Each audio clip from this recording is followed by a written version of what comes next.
Yes, yeah, sorry about that. Let the meeting begin. So, welcome everyone, in the gallery and, members.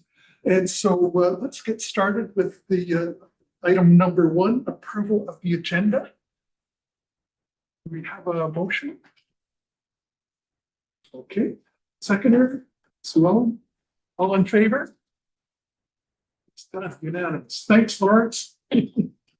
Okay, minutes. Do we have a motion to adopt the minutes? Ben, thank you.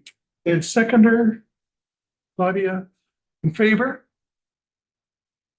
All in favor? Okay, well done, everyone. And now it's public comment time. So Sarah, do we have a list?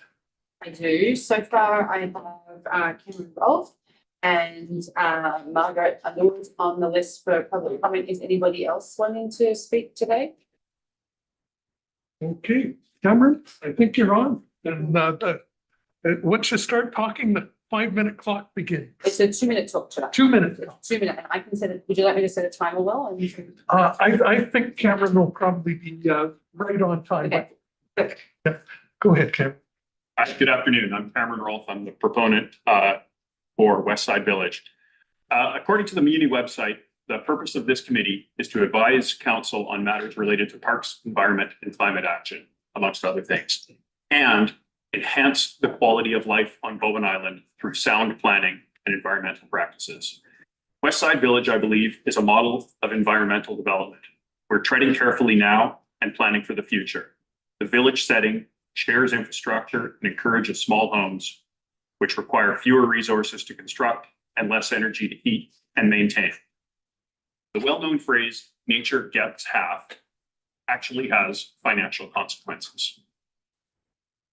That might be less of a concern for homes around the golf course or out at the Cape, but at Westside Village, we're proposing Bowen Island's first 100% affordable housing village. If we were to provide 5 acres for conservation development, we'd have to apportion about $2 million of land to the 34 home sites in our village. That's about $60,000 each.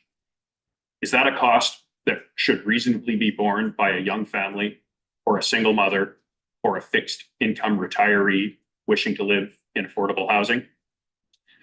We have no intention of compromising on our obligation to protect the environment. Our particular development is very well aligned with the goals of climate action. We're committing to conservation an area that includes all sensitive areas, including streams, wetlands, and ponds, and additionally, a trail network from Westside Road towards Adams Road. Interestingly, that conservation area is approximately equal in size to that of the development. So in many ways, nature does get half. In summary, I'd like to say that I think Westside Village meets the goals of this committee if we exchange a small portion of conservation development for affordable housing. And in doing that, we would certainly enhance the quality of life on Bowen Island through sound planning and environmental practices. 2 minutes. Thanks, Cam. Thank you very much.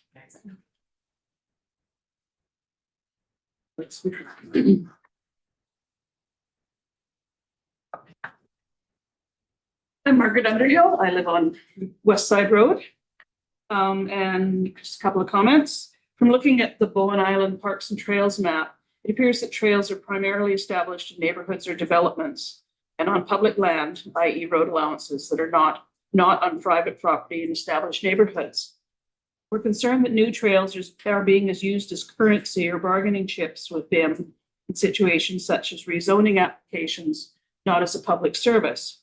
In the case of both Lot 7 and 1355, the property owners want approval for their applications, and they're offering what they perceive BIM as seeking, additional trails, in the hopes of having their rezoning applications approved. If these property owners had not applied for rezoning, I doubt that this committee would be discussing trails across Lot 7 Adams Road or 1355 West Side Road. The adjoining neighbors to 1355 have not been consulted about the trail proposals and are concerned about the prospect of a public trail only meters from their property boundaries. While I understand that consultation will take place at a later point in the process, This timeline leaves us with the feeling that BIM does not consider or respect neighbors' concerns in a timely manner. The concept of a trail connecting 1355 to Adams Road via Lot 7 has been promoted as providing more convenient access to public transit. Convenient access to public transit is just as available at the intersection of West Side Road and Bowen Bay Road. Same bus schedule, same route, same frequency of service. Depending on where a person is located at 1355 West Side Road and where the suggested trail is located, the distance from 1355 to Adams Road and from 1355 to the corner of West Side and Bowen Bay Roads is more or less the same. Thank you. Thanks, Margaret. Well, thanks to the public speaking folks. And so we'll be taking those comments in consideration. Council referrals, that's I've missed something very important. I'm very happy to welcome our new member of the council of the committee, and that's Kate Lodge. And before we put you on the spot and ask you questions about us, I think we'll go around the table and introduce the other members that are here. And maybe a little bit about our background. And so I'm going to start with Claudia. Hi, Kate. I'm Claudia Schaefer, and I am a botanist and ecologist. And I think I've been on this committee or the previous incarnation, Parks, Trails, and Greenways for 15 to 20 years. And I also love Bowen Island. Thanks. I'll go next. I'm another committee silverback like Claudia. I've been on the previous committee, the Environment, Climate Action, and Advisory Committee for about the same length of time. My background is I consider myself as a recovering entomologist. And so a biological scientist and a science communicator. So that's my background. I'm Michaeli Florendo. I'm also a long-term president of Bowen. I am a qualified environmental professional and a registered professional biologist. I run a consultancy here on Bowen. I've been a member of the I was with Will on the previous committee, so I've been a member, I think now 6 years. I'm Ben Hart. I've lived on Bowen for 8 years. I've been on some version of this committee for almost all of that. And I'm a librarian, sort of as my professional background. Welcome to the committee. And we're skip Kate and go on to Sue Ellen. Oh, Lawrence. Well, Lawrence is last. He's Okay, the cleanup man. okay. I'm Sue Ellen Fast. I'm a member of Bowen Council and Islands Trust trustee. And I also have been a member of this committee for, I was on a committee that was called the Bowen Island Parks and Rec Commission before there was a municipality. So that also had a trails committee and that kind of thing. So this is part of what I'm interested in and work towards for Bowen. Sue Ellen. And Lawrence, you're next. Good. I'm a retired surgeon, long-time, part-time resident of Bowen Island. Pleased to have been on the previous incarnation of this committee, but I'm a relative newcomer. I've only been involved for, I think, probably 2 or 3 years. So I'm still learning as I go along. Thanks, Lawrence. Okay, Kate. Hi, everybody. I'm Kate. I'm from New Zealand originally, but I moved to Bluewater with my husband in August. I work as a sustainability consultant, and I also do some sort of waste diversion at events. And yeah, I'm a nature lover. I'm very happy to be living somewhere so beautiful and contributing to the community. And you know, I think you're coming from a landscape very similar to to what we have here too. Yes, I think that's why I like it so much. All right, well, welcome and we're up here to help too if you've got questions about things. I think the avenue, I think, is Sarah and Claudia and I.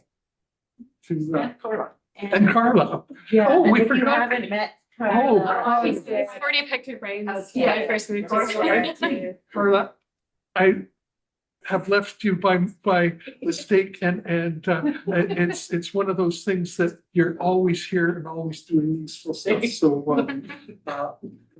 Blended with the furniture. You know, Sarah.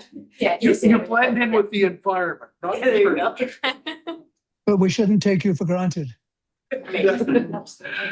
All right, so with that blunder out of the way, we've got the council referrals, and so the first one is proposed parks rezoning with Xerxes. Thanks, Chair.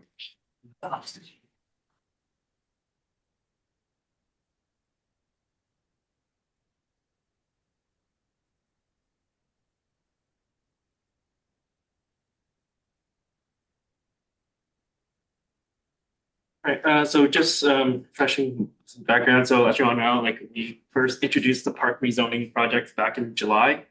Staff then brought the park rezoning back to committee, this committee in October, since the committee wanted more information on proposed zones and more discussion on which parks we could rezone to which park zone. After that, we had a workshop in November to further discuss and refine the parks and their proposed zoning. It was at that workshop where we reached consensus on the appropriate zoning for the parks and staff had flagged for further discussion. Yeah, it just, you'll see there like excerpts from the zoning bylaw as well as the parks and the parks plan. And just like, I'll just go through this really quick. So, so these are the parks that we discussed at the last workshop that me and Carla flagged as for discussion. King Edward Bay, Malcolm Creek, Mike's Ward, Seymour Bay, Arlington, unnamed parks of PIDs that would Arbutus Bridge and Evergreen.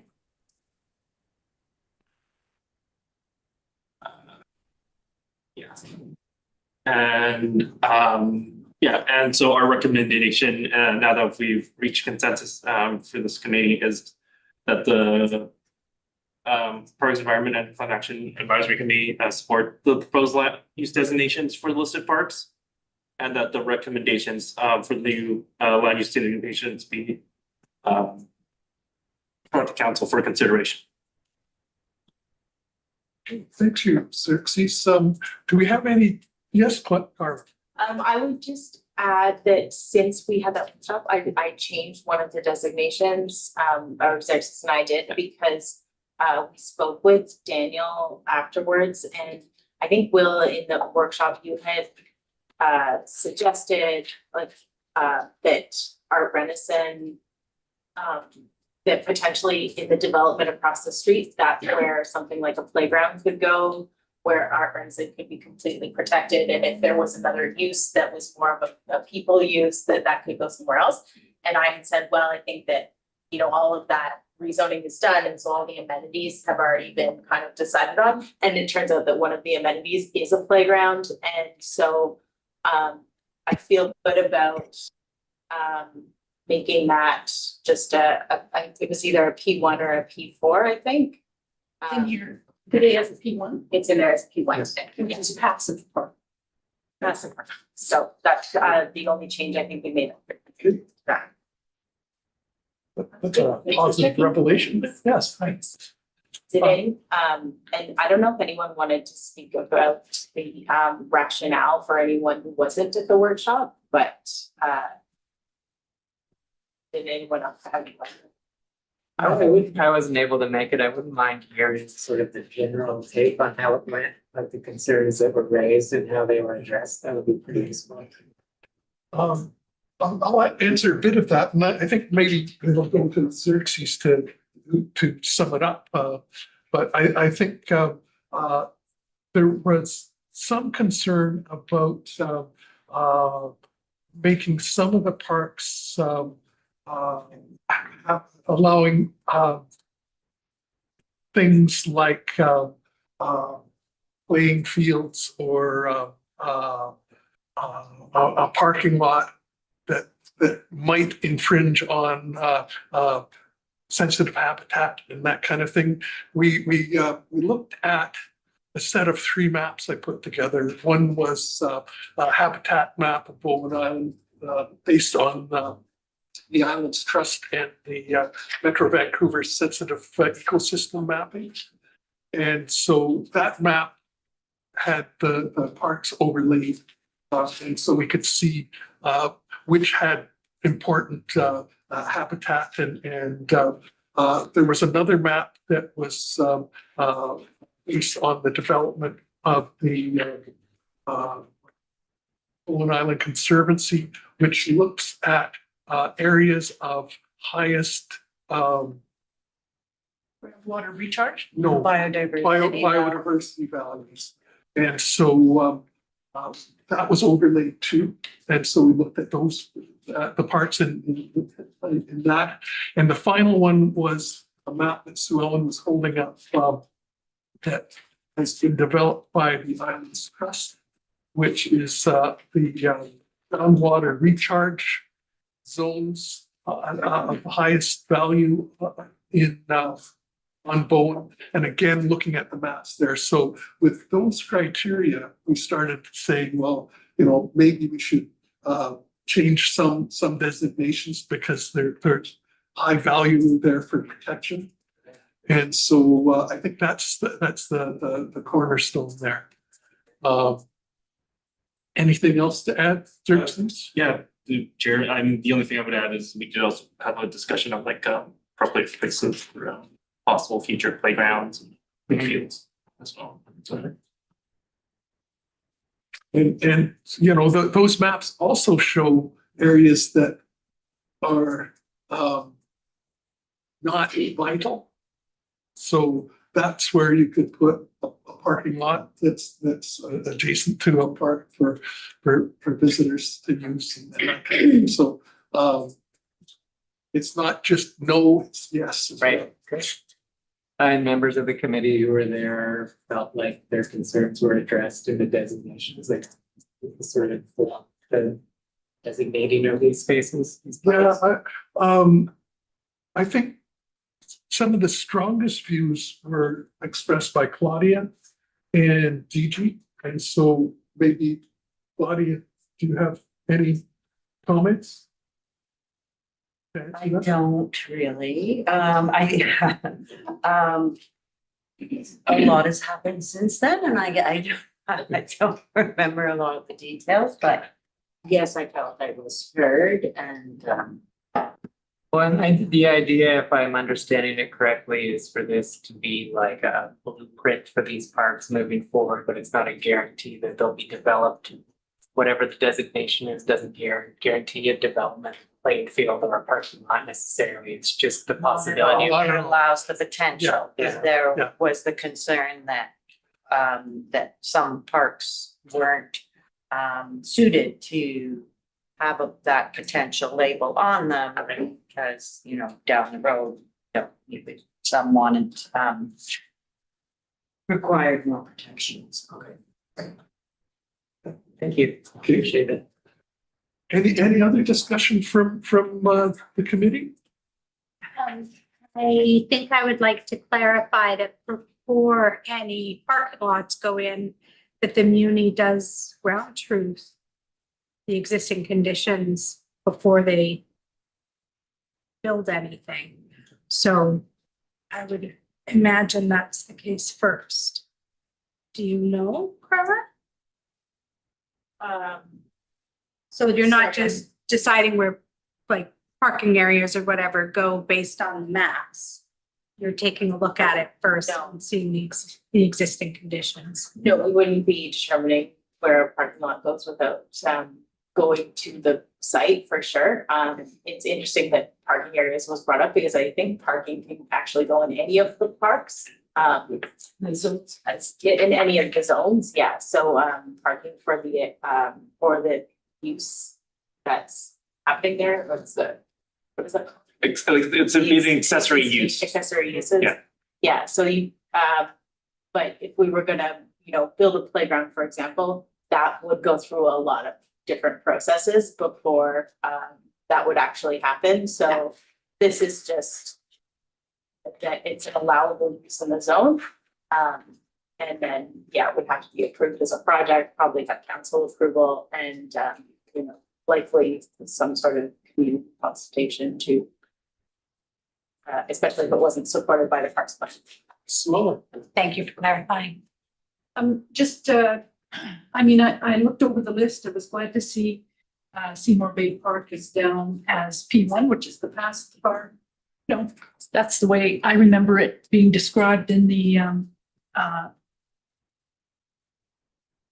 main reasons that the council at the time,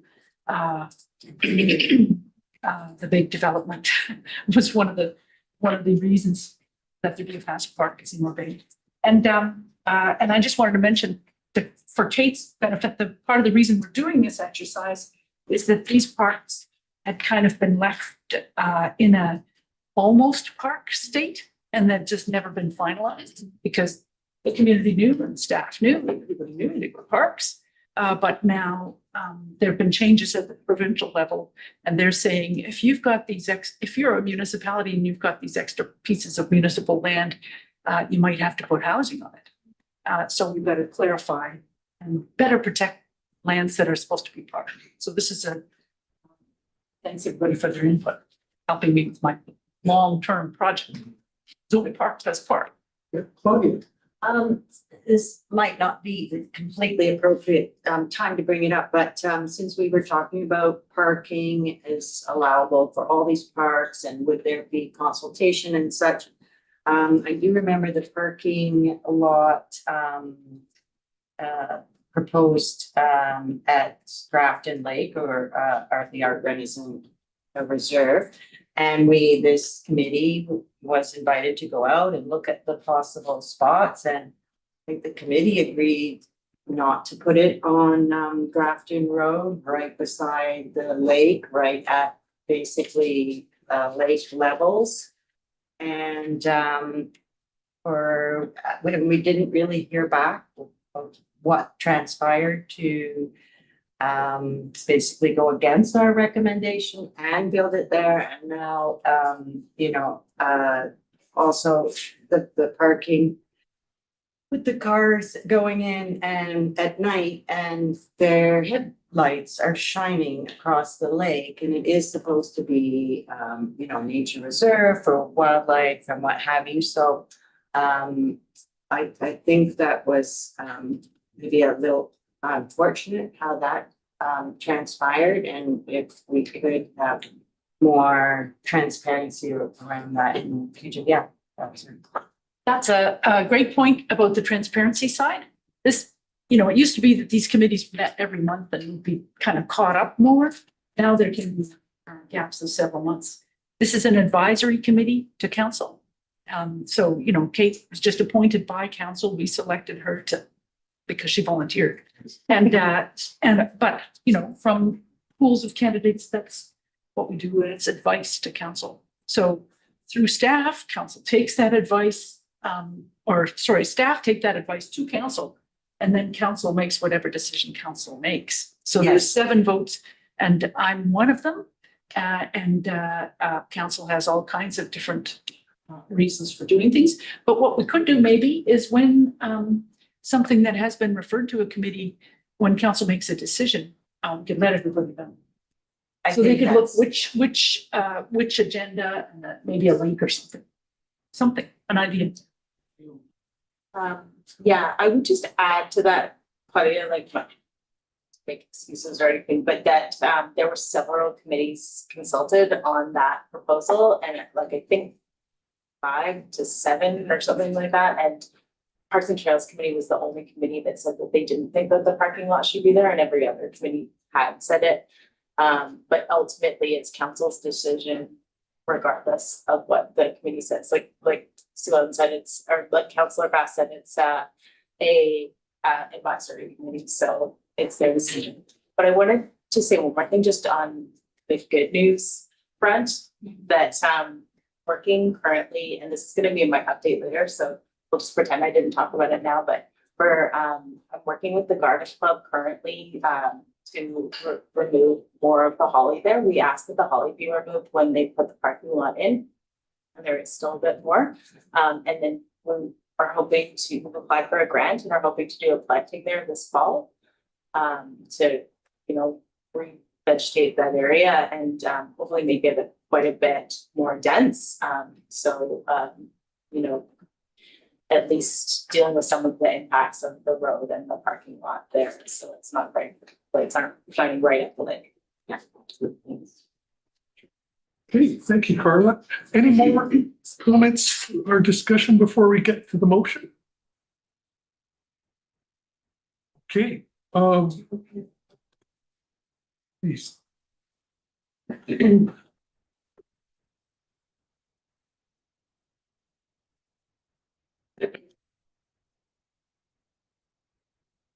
There it is. Okay.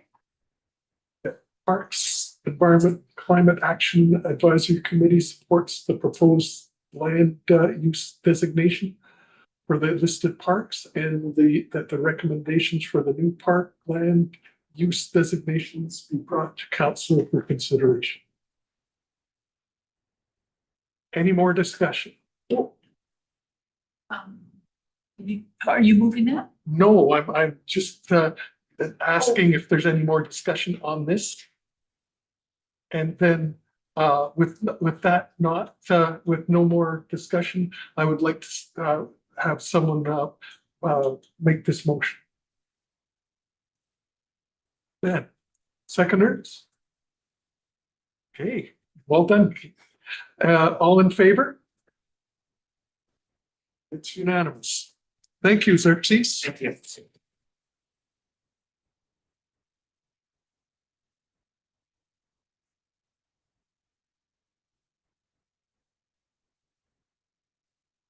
Seymour Bay first, or Yeah, we're doing Seymour Bay first.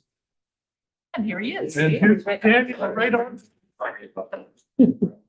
We're behind the meetings. Sorry, I need to just join the meeting.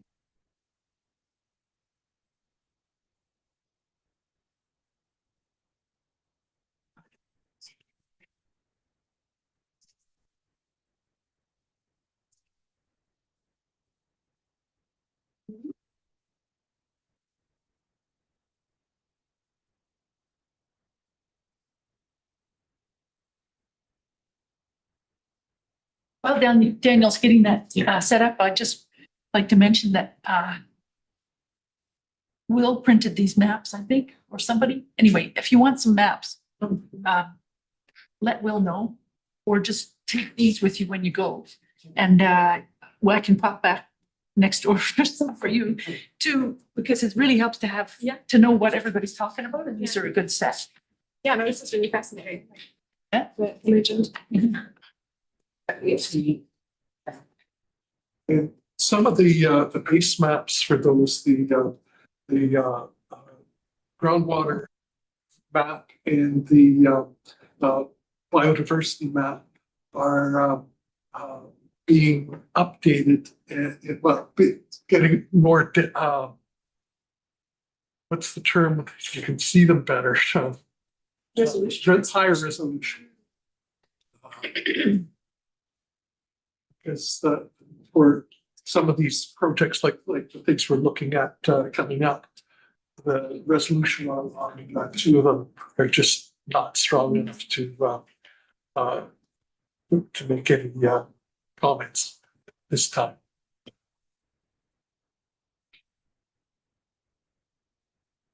Okay, thank you for having me. For those who I haven't met, I'm Daniel Martin. I'm the manager of planning and development here at the municipality.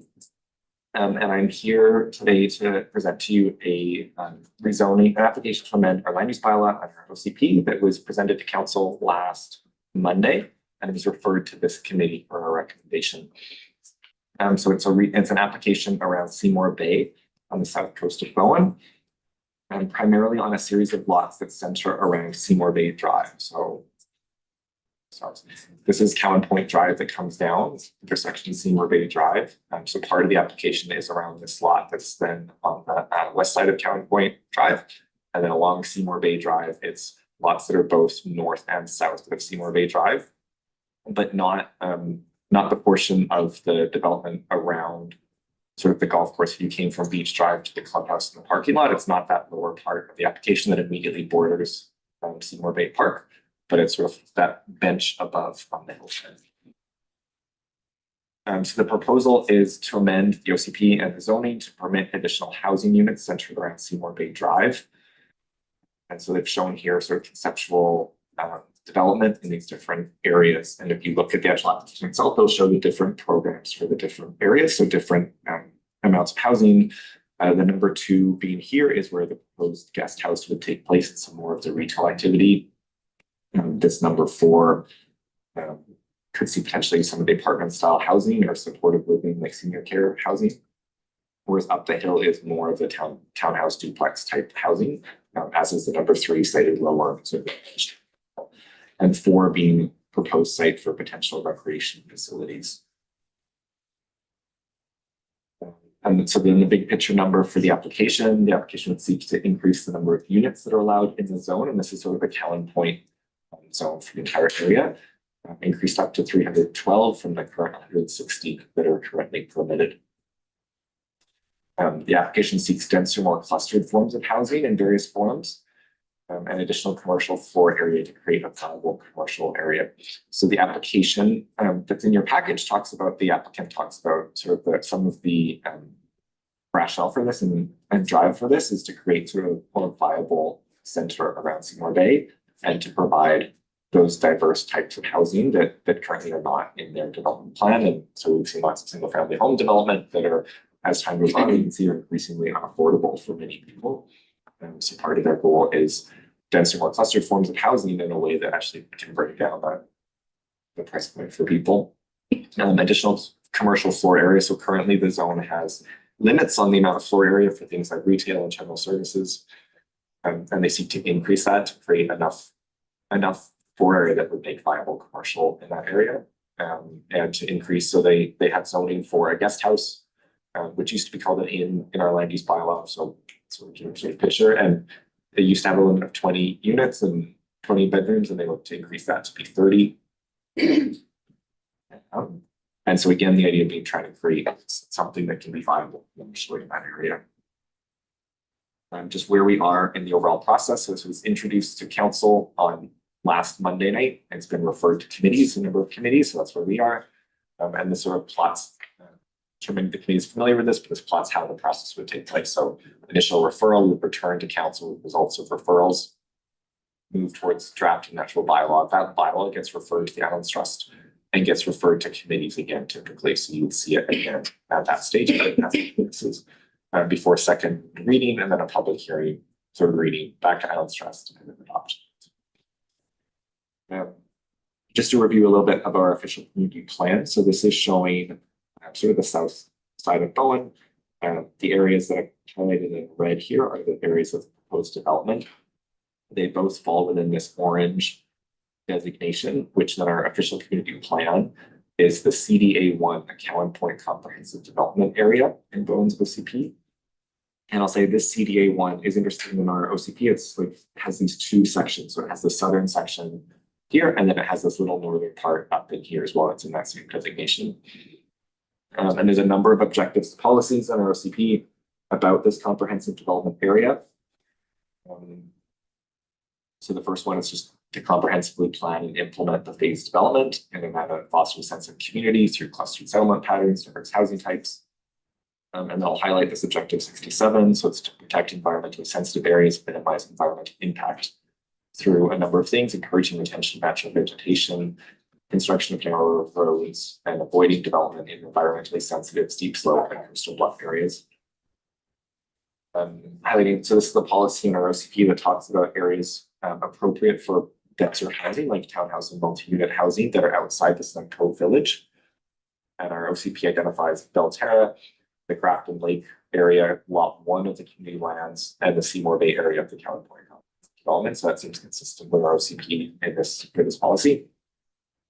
And then there's a few policies that talk about the total number of dwelling units. So the first one being that there'd be a maximum of 176 units in this comprehensive development area. The second policy, 147, talks about council's ability to consider innovative development proposals when there's demonstrated benefit and reach the community. And then policy 148 gives different number of units for the 2 different blocks. So the southern block around Seymour Bay Drive and the northern block that I showed that's up by it's now Veterans Park.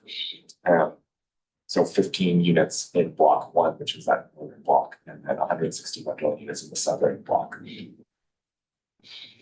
And then as part of the application is to amend the land use bylaw. So it's amending the land use bylaw has a Cowan Point comprehensive development zone. And it's broken up into different areas of 9 primary areas, and then there's sub areas as well. It's quite a complicated zone, but sort of synthesis of that area 9 is where the development will take place. And they would seek additional commercial recreation uses, allowing things like daycare or full retail use. Currently, the retail use in the zone, it has some restrictions on it. They would just seek to be full retail use. Increased commercial floor space. We talked about increasing, for example, the floor area allowed for retail, increasing the guest house bedrooms, so from 20 to 30, and then the primary number of primary dwellings that are in area 9 specifically from 48 to 200. Okay, discussion, some pieces to discuss. So a key topic, any development on Bowen, water use. Is there enough water? The applicant has submitted 2 technical studies from Water Street Engineering showing analysis of capacity of Josephine Lake and the water rights that are specific to the Cowan Point utility that serves the development. And that those studies conclude that there is sufficient water within Josephine Lake and within the water rights that are specific to the Cowan Point utility. And the direction to staff has been to commission a third-party review from an independent engineering firm to analysis to verify those results. And then I've put in here too, so the Cowan Point utility is a private utility, not run by the municipality. And what that means is that they are governed by a body called the Comptroller of Water Rights, which is a provincial body that oversees their development and their water license. So how it works in that area is that any development, any subdivision, or even building permit that's not on their plans needs to be specifically approved by the Comptroller of Water Rights. And what they do in each subdivision is they verify the water usage in Josephine Lake, the water license, that there is sufficient water capacity for that subdivision and then that next subdivision. And so what we are reaching out to them is that what ability they have to provide comment at the rezoning stage. So like I think, the municipal staff and the applicant both agree that if the zoning goes ahead, the Comptroller of Water Rights will still have to independently approve each development as it goes. And so thinking, is there some way they can provide some initial feedback on that to say, yes, we're satisfied with this, there is water, or no, there's not, because there's no point proceeding the zoning of the Comptroller of Water Rights isn't satisfied. And then, okay, more staff discussion talking affordable housing policy. So the application talks about open to discussion with BIM regarding provision of affordable housing. So on Monday, council referred this to Birch, which is a nonprofit housing society on Bowen that we have a partnership agreement with, that they provide advice and recommendations on affordable housing projects on Bowen. So we'll be conducting that referral. And then I discuss here conservation and development policy to be discussed, with APC and with PCAC. Thanks with that. I put here just these guidelines. So I know we've talked about this one before, but this is the policy that's saying if we want to have in any rezoning application outside Snug Cove, we want an analysis of existing natural features, environmentally sensitive areas. We want to a goal of a minimum of 50% of the total land is protected for further development. And what I discussed with council and with our advisory planning commission last night is that this is a challenging policy to incorporate in this application, and that this was part of a master plan community. The developer has provided parks, trails, protected space throughout the subdivision.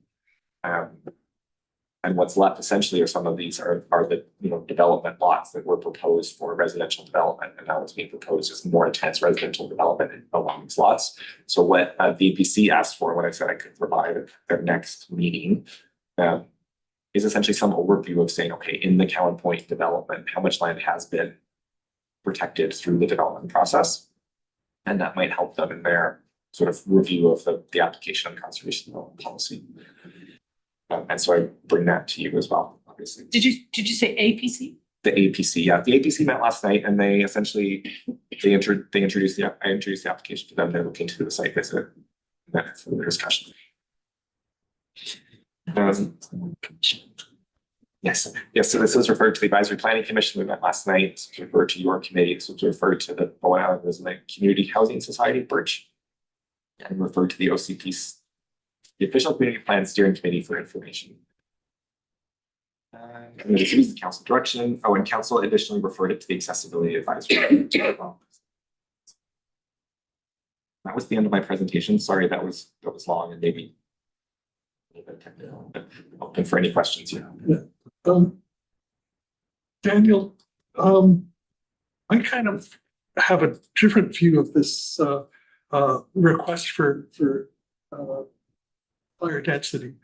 I look at the original agreement was that for these changes in density, that the existing density, some land was set aside to make that possible. And so I look at this new request as a new request, and that they're looking at this chunk of land that they want to increase the density on. I'm saying you got to trade. You got to give more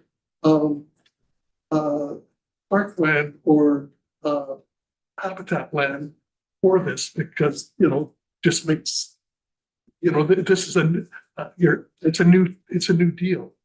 And so They want to change the parameters. yeah, and so it can't just be a one-sided parameter, you know. So that's my overall thing. I've got a bunch of comments and questions about the package we got. And so, you know, when I'm looking at page 2, you know, the things I'm thinking of, you know, we're looking at this increased density and in both houses and guest units. And so, you know, this is almost doubling what was originally planned. So I'm unclear on how the increase in development fits the 50% conservation development thing. Like, I'm expecting another 50% in that area to come out and I'm seeing there's this little corner lot, I think it's 6 or number 6 or whatever in your map there. That there's a little bit of stuff there, which they're also going to have some kind of playing field or something like that. So that's a point. That's 6 pages. Can I ask, while you go through them, could you put the map back up, please? And I'll just say too, like, I know the APC last night had, like you do, you know, a more full agenda. So the other, like, I imagine probably you all have questions. Yeah. And I know what we said too at that point is, like, if you have questions, we can also provide you, like, the committee can provide the right, and we can go over them at the following meeting as well. So I'm happy to go through questions. I just know. Yes, well, I'm seeing that, you know, we've got, what, 10 minutes set aside for this? And Yeah. so there's more to that than, so, We can take more time if. Yeah. Is it too premature to say maybe a subcommittee for this? well, one of the thoughts I had was I could circulate my questions to the committee and set up another meeting with you. Mhm. And I'm hoping that my questions will generate some other thoughts from the committee, so. Maybe with a site visit after we've had. I time think to a digest site these. visit is going to be really important because the geotechnical report identified some bluffs that I think are we'd have to have a look at. Yeah. And yeah, I noticed they say, you know, one of the points was to retain natural vegetation, but I think a lot of it's already being removed. It's a giant Gorse field. scar, certainly from the water is where you get the best view of what's gone on there. And there's definitely steep slopes involved and yeah, if there's any. And the gorse is. And of course. Yeah, and invasive plants is not at all addressed yet. I also wanted to ask if there was any discussion in the water analysis on the impact of that much population increase on the Cove water system, because all of those people are gonna need infrastructure. So the Cove water as well as the Cove septic, and then the ferry. So I know there's some talk about a foot passenger, but it's not a definite thing. All of those homes are going to be adding strain to these resources that we have. And I don't know, like with Metro Vancouver's part out that way, if there was any discussion about bringing some of that discussion to this kind of population increase. I think I would say the water study doesn't, it looks specifically at the Cowan Point water license and the ability to serve the homes as It's a just the water. Yeah, Yes, but all those people are gonna be coming into the Cove and dining out and.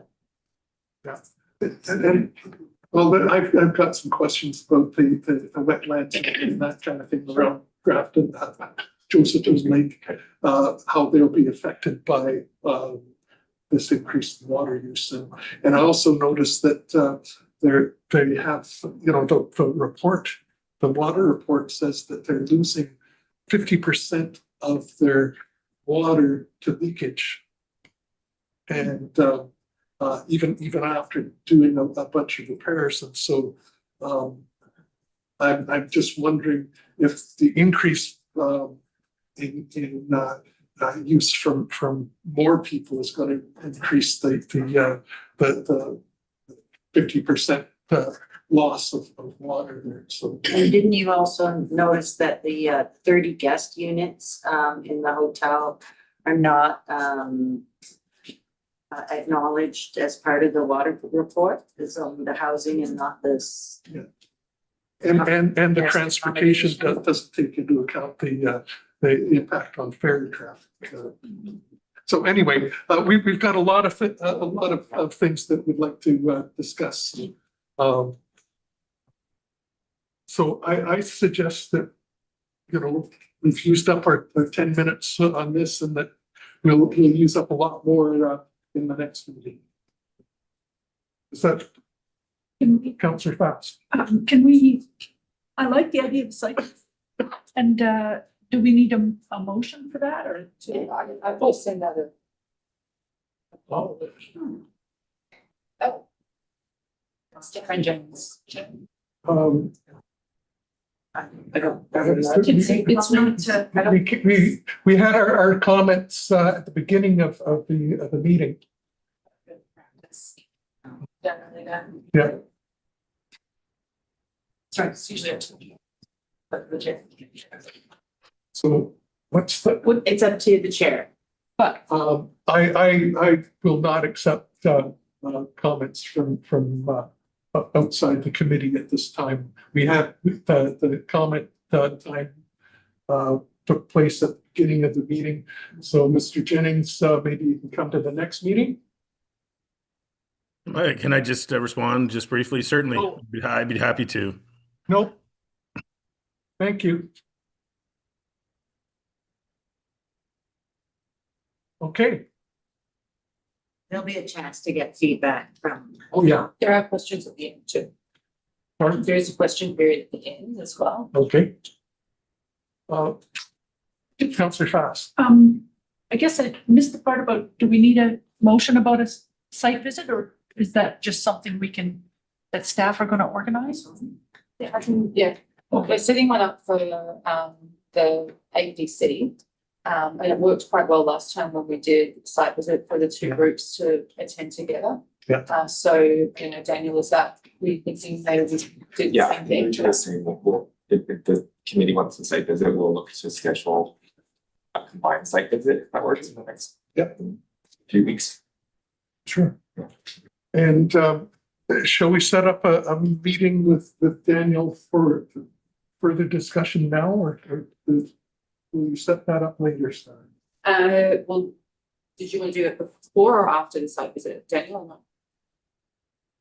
After. Yeah. I think we plan for the site visit next, Yeah. but if the committee members want to meet, you know, in small groups, and so you can come with questions to the site visit that you can like see on them. Right, you can see it as we walk, and then we can have another meeting to discuss them in more detail. Certainly, what Michaela suggested, if there's a subcommittee that wants to get organized to discuss this further, apart from when we discuss it at committee meetings, that's a possibility. Maybe if Will could put out his concerns, since he's done a thorough review, and anyone else who has concerns in email, and then from there we can decide who would be interested in subcommittee to meet before the site meeting. And then I'll just add to, I know the applicant, like if you have questions and want clarity from the applicant, I'm happy to relay them with them to them, and they're quite happy to provide responses, so. Thanks, Ben. Okay, so I think we've wrapped up this section. And so the next one is West Side Road, and we'll see you later. Okay? Don't forget to come at me for the updates. I'll just be outside. Yeah, okay.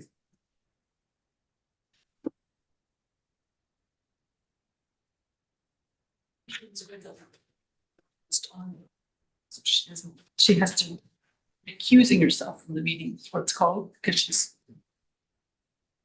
can't, she's involved on that side. Sorry, I'm just trying to get it started. I have another presentation for you. Okay, we move now to another council referral, this one for as well an application to amend land use bylaw and community plan.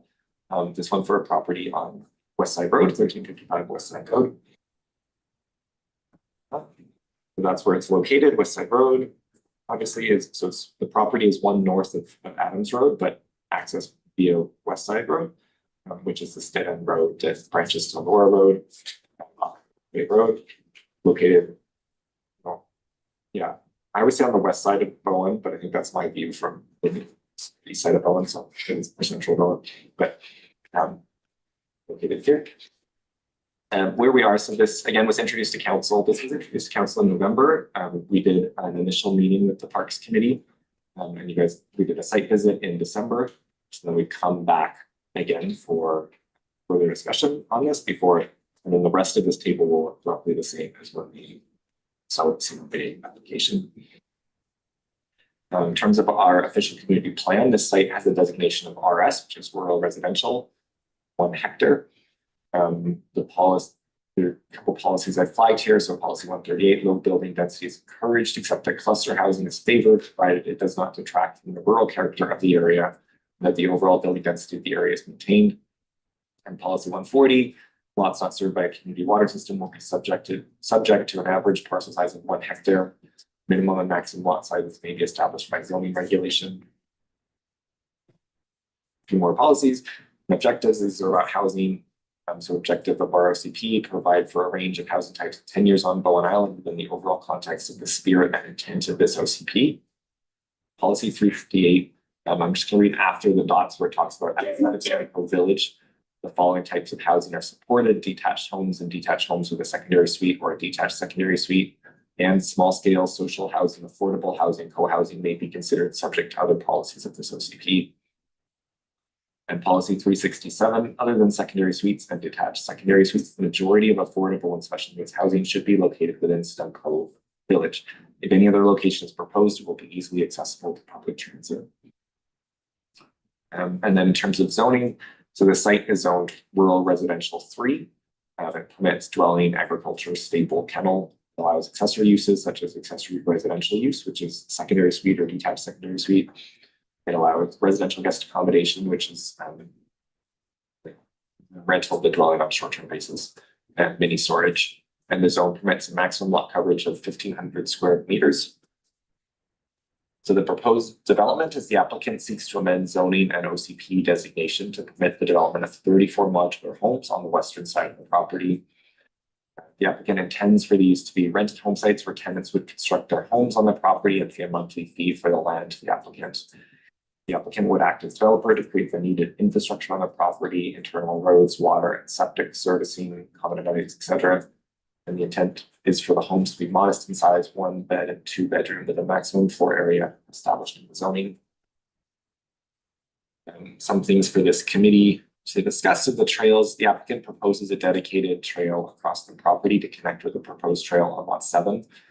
So lot 7 has an active rezoning application before it this committee has seen. And so this proposed trail in our parks plan and our OCP would connect across both properties.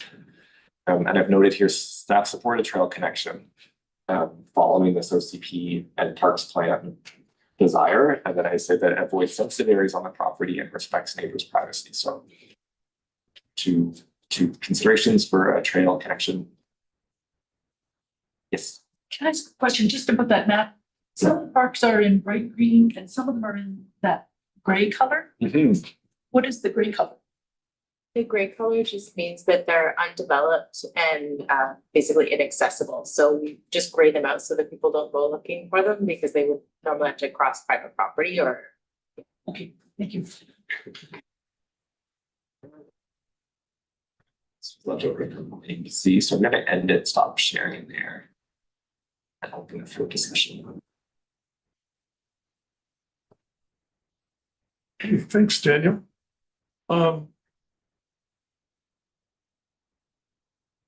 I've got, I think we've got we've had a nice site visit. We've got a feel for the site, and thanks to the applicant for showing us around. The one concern I have is looking at the concentration of houses. I did an overlay map of McKaylee's nice environment map and the development map.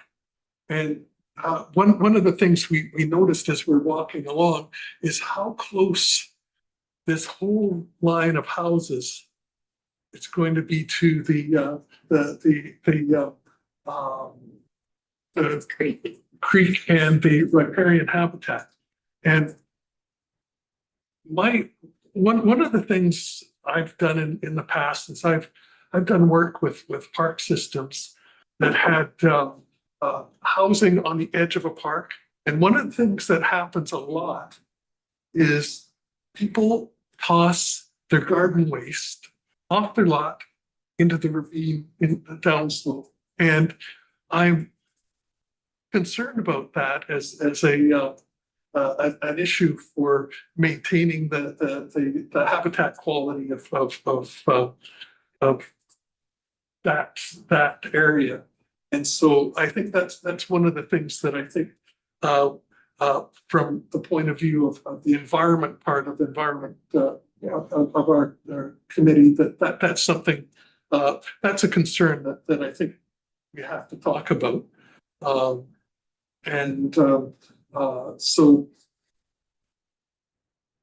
I think, you know, it's not in our remit to talk about affordable housing and that kind of thing. That's not really, you know, that's another committee.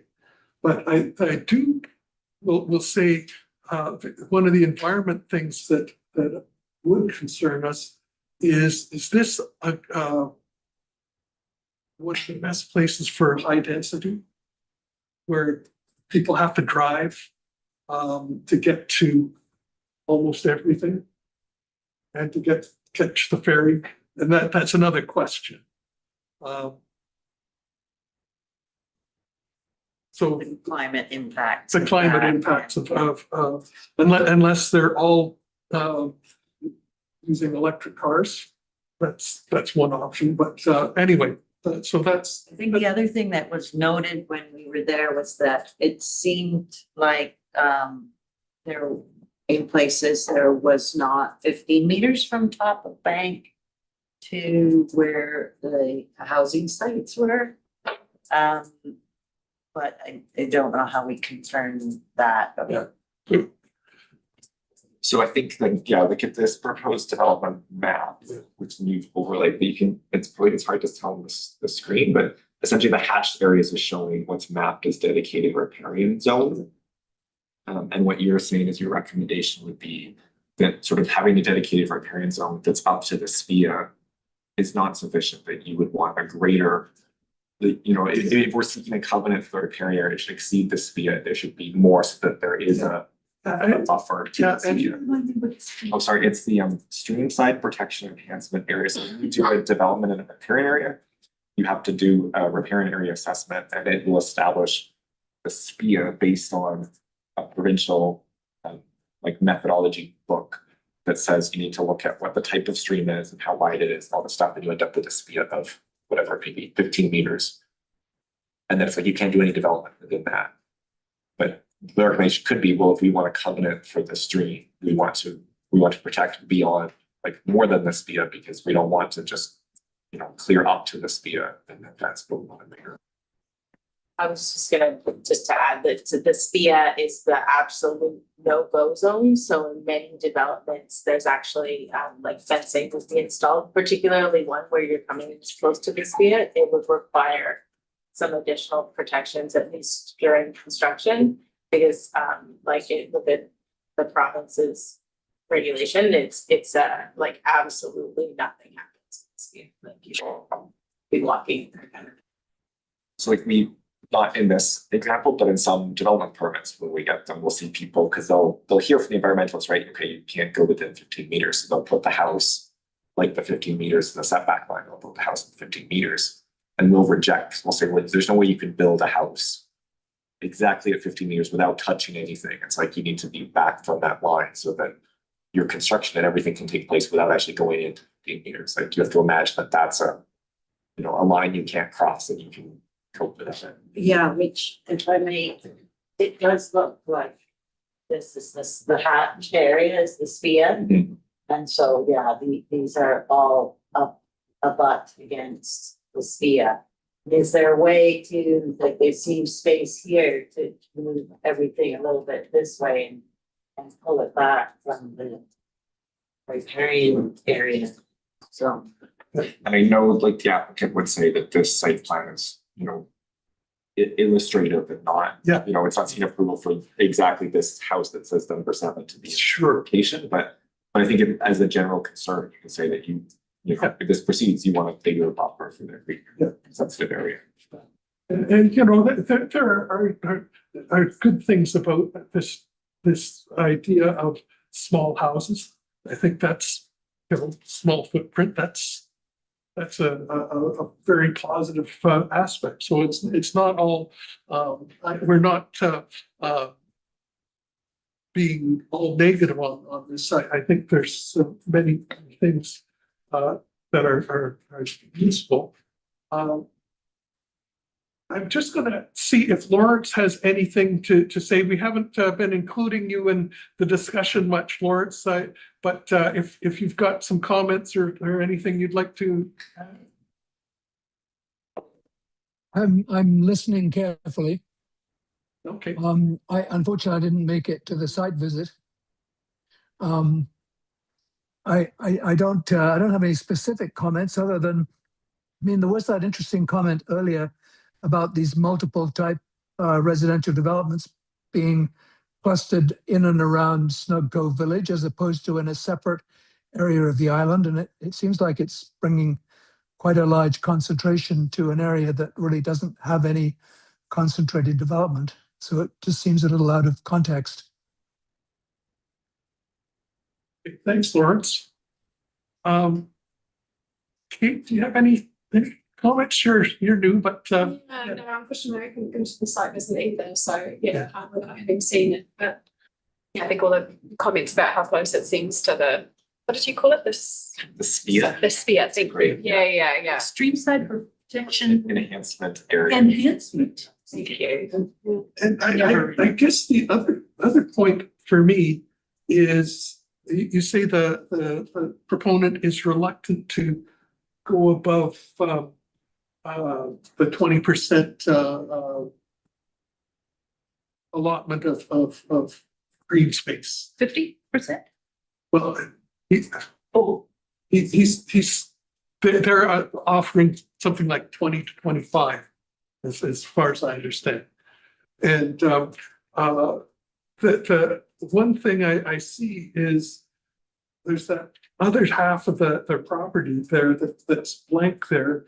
And I'm just wondering, are they or somebody in the future going to develop that as well?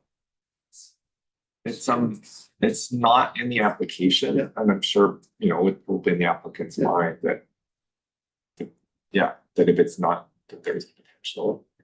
I don't speak to that, but Where is the 20% proposed conserved area on this map? It's the far left-hand side. The far left. So it's, Yeah. The hashed area. and then I'll say, I think it's the wetland area. It's not shown on this map, but I think we've environmental, I'm showing the wetland area in this, along this edge. Yeah. So the whole lot isn't factored into determining what the conserved area is, because there's a whole part of the lot that isn't undeveloped, is that correct? This is the property, it's just cut off a little bit, this is the property in here, the mini storage is in here and a driveway in here. Yeah. But yes, this part is undeveloped. But that's not considered conserved land conservation. Yeah, our policy would say it as if it's like perpetually protected. Okay, I see, so promise no development. Yeah, exactly, like Okay. protected by a covenant, that Okay. says you can't develop, that would be. I guess the other component of this is the parks end. And that is the trails. And so the plan was, I guess, is to have the trail go along the right-hand side of the property there. And the one thing that we heard in the comments is neighbors concerned about privacy, that the trail goes right along the property line. And so I guess that would be a concern too, because we saw that as one of we highlighted that as an issue. So I guess we'd be questioning that too. And so that's I guess that's another point. And I think a good point was made in those public comments that are we just getting a trail safe? Like if people can walk to the bus stop just as easily at Bowen Bay and West Side Road, then why would we be creating a trail through what we know is very sensitive wet habitats, swamps and what have you through there. And do we put a trail just because we're offered a trail and when it's maybe not the right place for it? Carla, you had your hand up? Yes. I would just say that when trails are proposed to us, the first thing that we do is we look at the OCP and we look at the parks plan. And because we did all the community consultations, including with this committee, and so within the parks plan you saw on that map, this is a desired connection.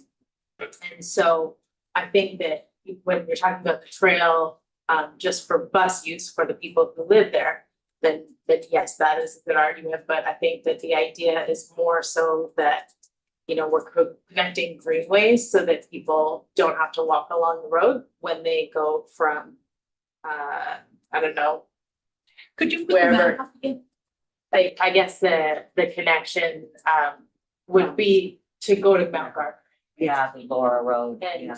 I think, you know, it's a fairly small connection, but the opportunity to do it with lot 7 does make it more attractive at this time because we can do both at the same time. This is the right map. This is the right map, yeah, so just that brown line there. And so, I mean, you could go on either side. One thing that I did comment on. This line?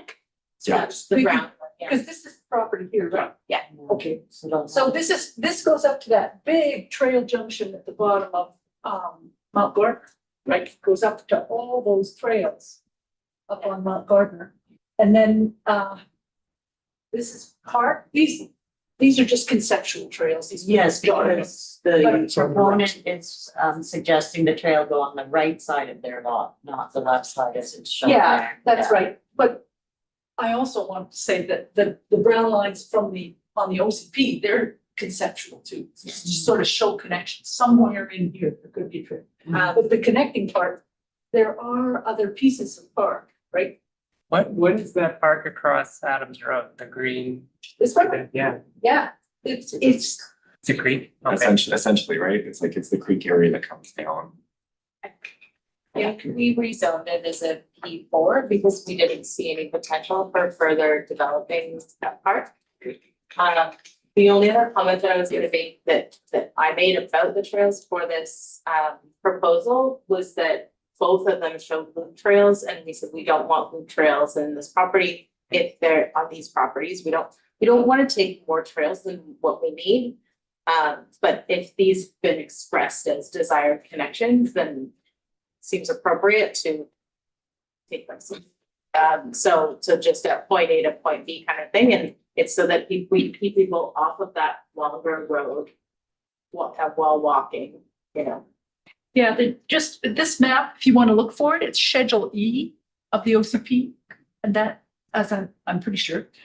This one's specific from the parks plan, so From the basically, parks right, plan? there's a schedule E of our OCP that's parks and trails and shows trails, and then there's a trail, I think it's figure 21.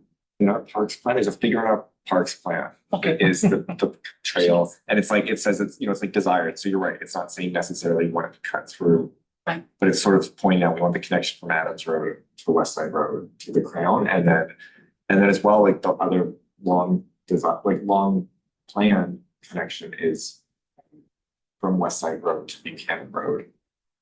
What Buchanan Park is, it's like that's envisioned as sort of a circuit connection through to Buchanan Road, and then from there you could go all the way to Gardner Lane. And essentially it's like to establish a trail that this trail doesn't directly contribute to, but it's sort of, that's often been viewed as this alternate to walking along the roadway, is having a trail connection that runs that level behind off the main road. Yeah, so all I wanted to illustrate was that this is a little chunk of the OCP schedule, which was expressing the community's interest in an island-wide network of trails. So you can choose different routes, go lots of places. So another question, Carla, is this trail, if developed, is this a municipal trail or is this a private trail? And I guess the bottom line is who's going to maintain this trail? So it would be a municipal trail. I mean, sometimes we try to negotiate with the developers to make them, ask them to maintain it, but that doesn't happen too often these days. So yeah, Okay. we would be responsible for maintaining. And hence partly, I think, then the desire for municipality to have a point-to-point trail. So we're not necessarily maintaining like loops within properties, this property or the property of the south, but the desire is that there's a trail connection from Adams to West Side Road. Does that mean that the value of the trail is contingent on both of the properties being rezoned? Yes. Yeah. Yeah. And- What's the problem? Yeah. So it's, Yeah, And where is lot 7 at in process? Yeah, like it's come to you, made your recommendation. I think the APC made their recommendation, but the applicant is doing hydrological studies. And so we're waiting for the results of those before we return to council. I mean, I'll say too, like, we are able to seek trail at time of subdivision as well as rezoning. So like, yeah, if you're rezoning on lot 7 doesn't go ahead, but it's something continuing the subdivision is possible, we're still, like at the staff level, in any subdivision, review the same document, the OCP and the trail plan to show where trails are desired. all right, any more discussion?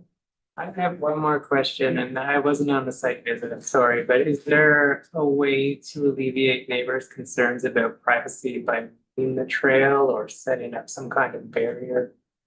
Like, is there a way to solve that problem? I wonder if that might have to involve the neighbors too. Right. I don't know, I don't know the process, so. Carla, any input? The only input I would say is give is just that we do often ask for there to be a buffer, like a vegetation buffer between a trail and say the road. And neighboring properties would also, that would make sense in that respect as well. I also wasn't on the site visit, and I think I was sick or something, and so I'm not super familiar with the proposed locations, because I think it's a loop currently, so it really could be on either side, but maybe that it's proposed for the east side, not the west side. Cause that map you had showed a loop, so. It comes out. Like this plan shows essentially. There it is. Like this is shown as trail along this side that comes down around the bottom. I don't think we can see. Okay, and then there it comes, all right. This is shown, like this is the existing driveway that comes in. Yep. It's shown as potential trail route that comes all the way down to the south part of the property. This shown as trail, and then trail shown all the way around here, and all the way up this side to here. And then obviously then the rest is sort of shown as driveway. So in our initial staff review, like if you looked at the parks plan, it kind of shows the trail like right hugging the western side of the property. And we'd said we weren't in favor of that because of the like environmentally sensitive area. We didn't want to see more trails and speeds. So that kind of leads to that saying, okay, well, this would be the trail route, and there's potential to explore other options if there are better locations for a trail. Like from the staff point of view, like we wanted a trail that would connect somehow here, somehow on the road. And so, at this point, if your comment is just like, we would support, if this is the case, support the trail connection and further consultation should be based on.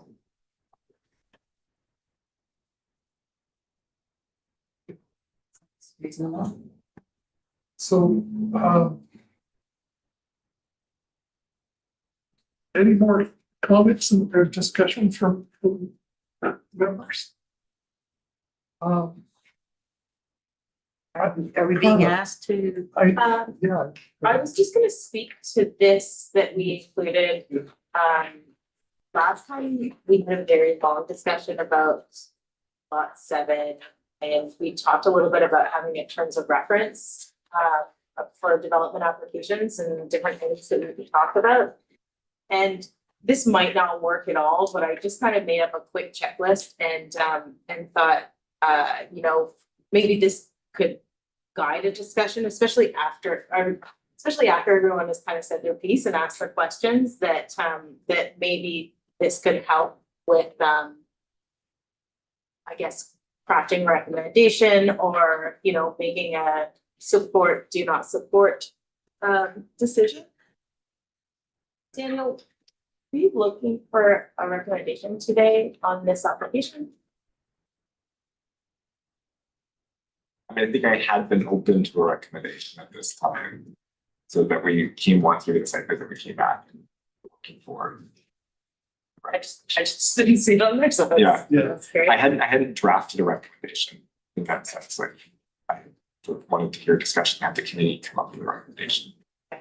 So just to finish, you know, like I said, you don't have to use this, and it doesn't have to be used in a specific way, like as in you get one check mark, you know, a certain amount of check marks. It's just more to guide your discussion.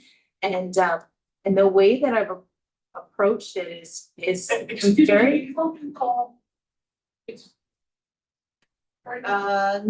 We're still actually talking about this site, so. But I think it would cover any application review.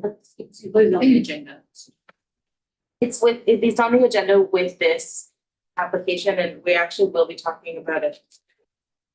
No, we're not. Sorry, another time.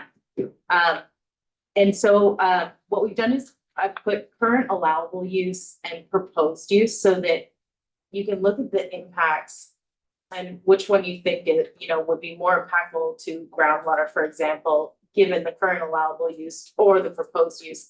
And the reason that I've done that is because I think we always have to keep in mind, like sometimes we get to thinking and we're like, oh, well, this could impact groundwater, and any development would. So I think the question is kind of, we should always assume that the property will be developed regardless of if this proposal goes through, but it's just an either or kind of question, comparison. So that might not be the case in every situation, but I think that it's a good way to look at it to kind of ground your thinking so that you don't go to you know.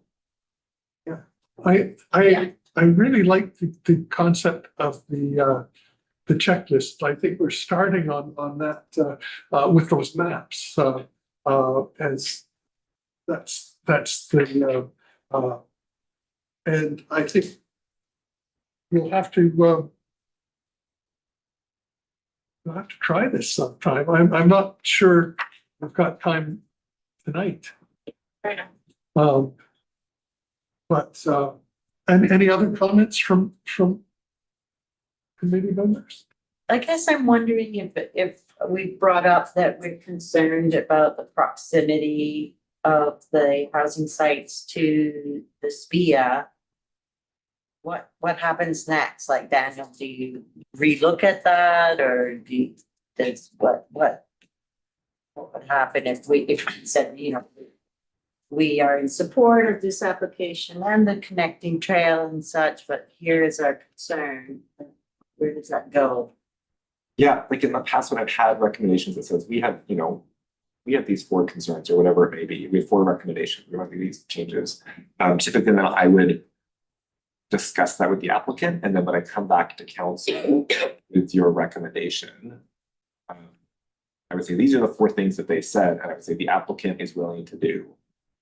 You know, is totally willing to do all 4 things, is not willing to do any of them, is willing to do 2 things and not 2 things. And then it's brought to council. And council can see like, oh, great, you want to do 3 other things, that's wonderful. We maybe don't agree with the committee about 4 things, so we're not fussed. Or they may say, well, that's actually a deal breaker for us, we want to go in more on it. So that was what I would do, is I would have a discussion and I would bring it to council. Sorry, Daniel, I might have missed it, but do you want a recommendation saying those 3 things that maybe the committee is very concerned about, or is it just based on this discussion that we've already had? I think I would like a recommendation that would say those things, yeah. And I mean, you know, I always feel like I never want to push a committee into doing it. Like, it's like, I would like a recommendation from this meeting that says, okay, we considered it, we have this feedback, whether or not you say you support or not. But if the committee says, you know what, we need more time to think about it, then that's your prerogative as well. You mentioned that proponent is getting some more Oh, no, I'm confusing that with lot 7, so there's some more reports to come. So will there be any more information to us about this proposal, or are we? Like the anticipated time for more information would be coming back after first reading. And that's only if council Proceeds with it, yeah, it's the first reading, yeah. and wants to refer Yeah. to us. Or, I mean, you could say, you know, this is our initial, you could ask council, you could say this is our initial feedback, but we want to see it Yeah, again. maybe before first reading. without supporting or not supporting at this point, just at this, a concern. Yeah, especially since some of us haven't done the site visit, so sorry, I interrupted. No, I was just saying, I know with the past, the Parks Trails Greenways Committee, sometimes I get recommendations that wouldn't talk about the overall, like whether you support the application, but you would say like, we support this park, we support this proposed trail or not. You know, and you wouldn't necessarily say like, we support the application, you would say like, we support the trail installation.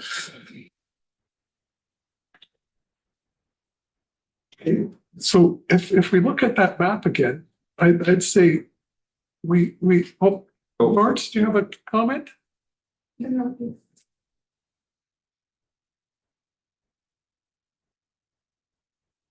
Oh, you're still muted.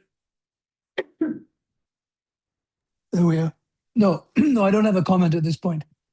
Okay, thanks. I just thought I saw your hand up there. No, I was just scratching my ear, I think. Okay, okay. So if we put up the map again, Do you mean the, like the development? development map, yeah.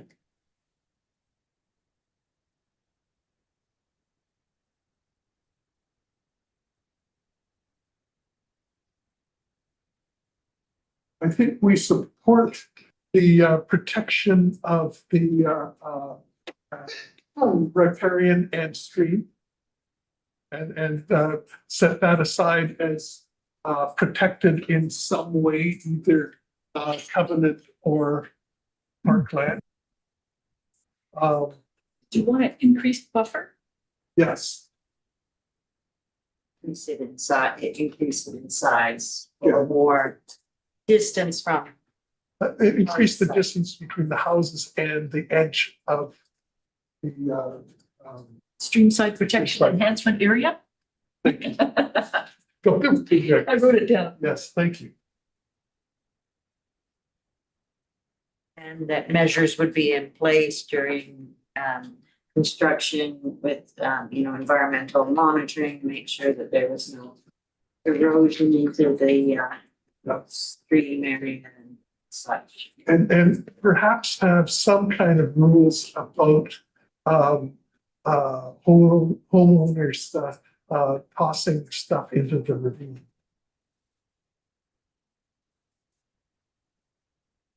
I don't That's know, I guess that typically would, covenants normally say, right, you can't disturb, you can't Yeah. place stuff, you can't, whatever, that would.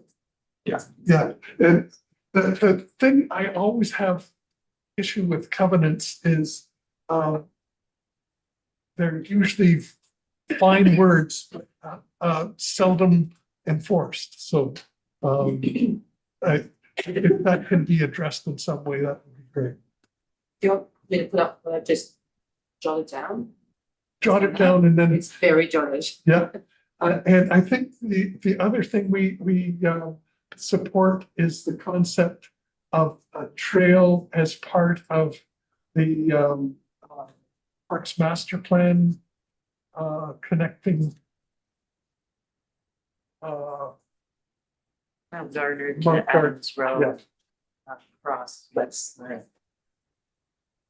Supported trail connection from Adams Road to West Side Road. Yeah. But the location But- considered. yeah. And you know, I don't know how we'd say this is the placement of the trail through this lot would be dictated also by the placement of the trail in lot 7, because lot 7 has a whole bunch of issues about protecting wetlands and riparian areas. So, you know, to have them connected, you have to think of the two of them at once.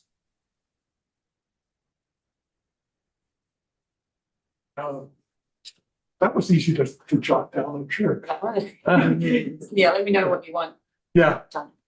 so, Sue Ellen, Just another one I heard was Lawrence's point about density in Snug Cove, but maybe that's not part of this committee, but I wondered about the 20% rather than the 50% conservation development policy. yeah, from our point of view as this committee, our remit is environmental protection and parkland. And so the applicants' rationale for this 20%, only 20% set aside is to do with housing, which isn't that will have to be dealt with by another committee.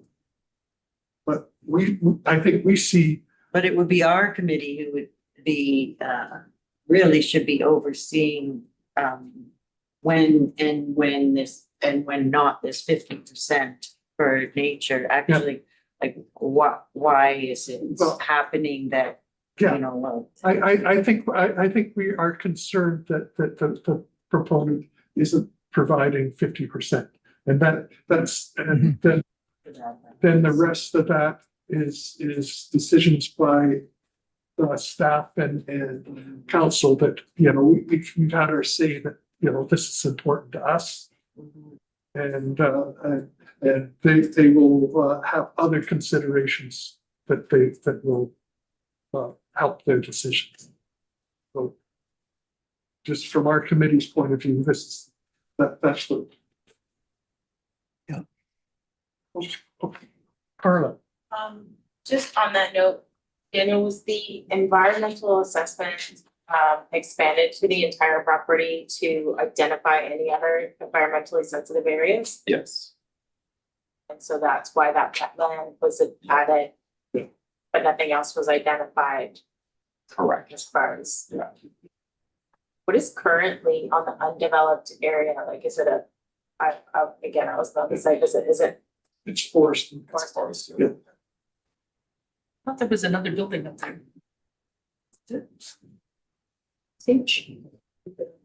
So I think that map that Daniel had is complete, that all the properties. I'm asking that more as a question. Okay. Yeah. I believe so. Yeah. Yeah. Okay. How do we put this into a motion? Maybe so you have the following comments regarding the proposed development. Submit the following comments.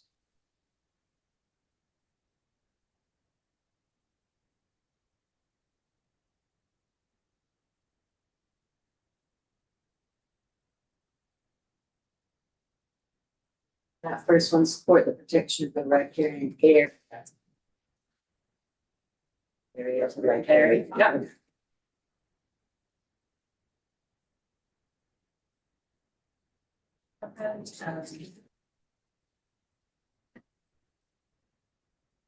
Recommend increasing. Yeah.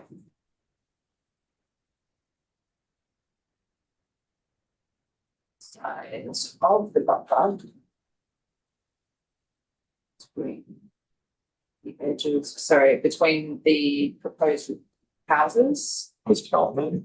Development.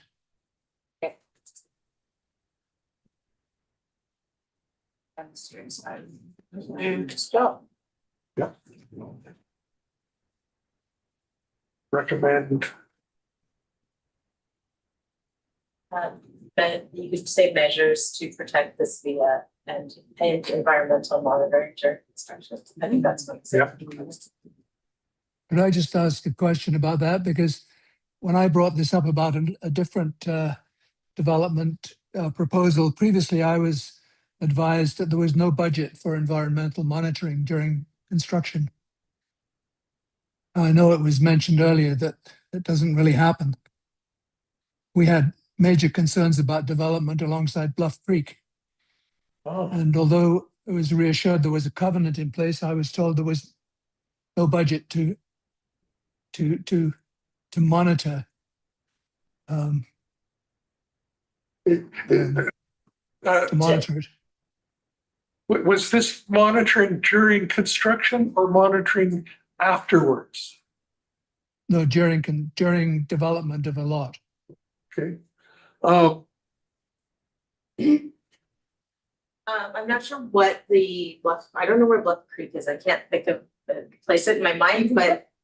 Okay, what I would say though is that generally the environmental monitoring, would be, the requirement for that would be left up to the environmental, professional who writes the report.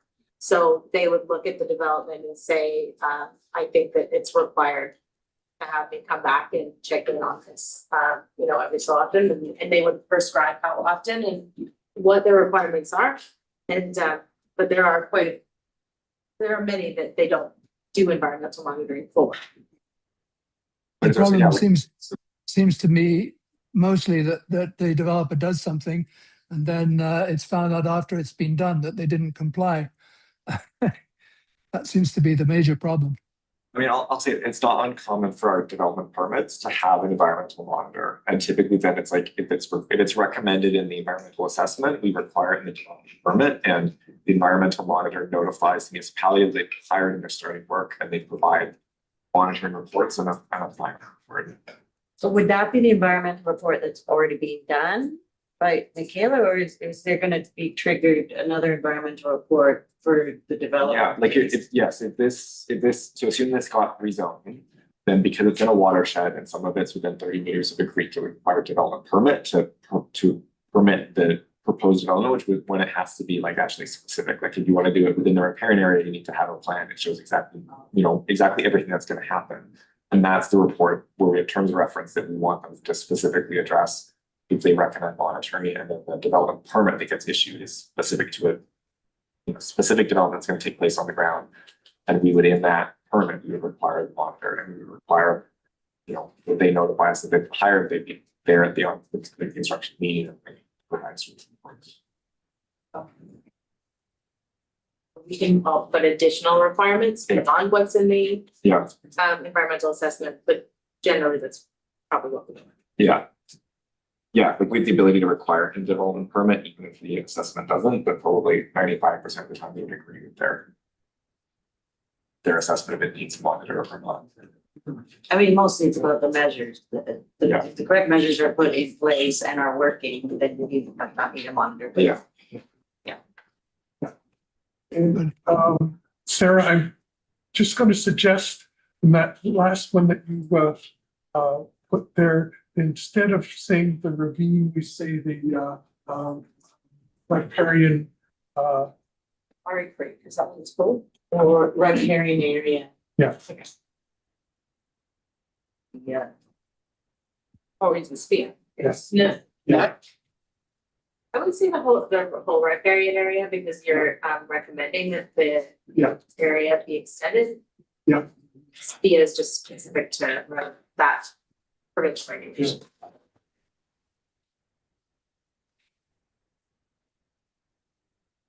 That's Sarah, could you put the two supports at the top and then the recommendations go following? Does that make sense? That last one needs cleaned up, but And then the last one could be, you know, again, we recommend that. Like. That the application have 50% conservation finish or something to measure to finish. sorry, that was very fast. Okay, recommend that the application, you know, achieve the 50% conservation protection. Does that make sense?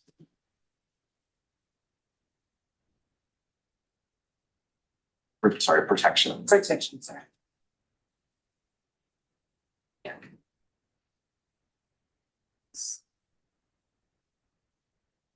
For the policy, like, Yeah, as As per per the the conservation. municipalities development policy.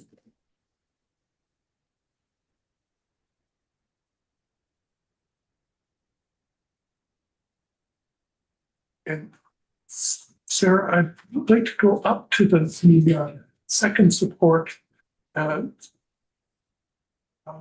just add, provided that it doesn't interfere with privacy of neighbors.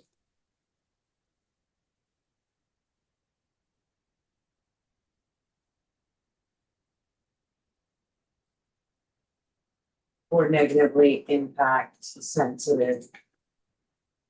I don't know.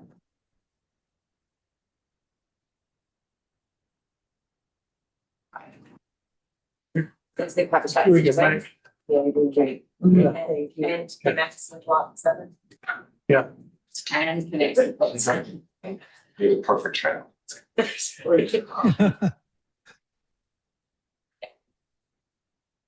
Or connects with, connects with that proposed trail on lot 7. Yeah, yes.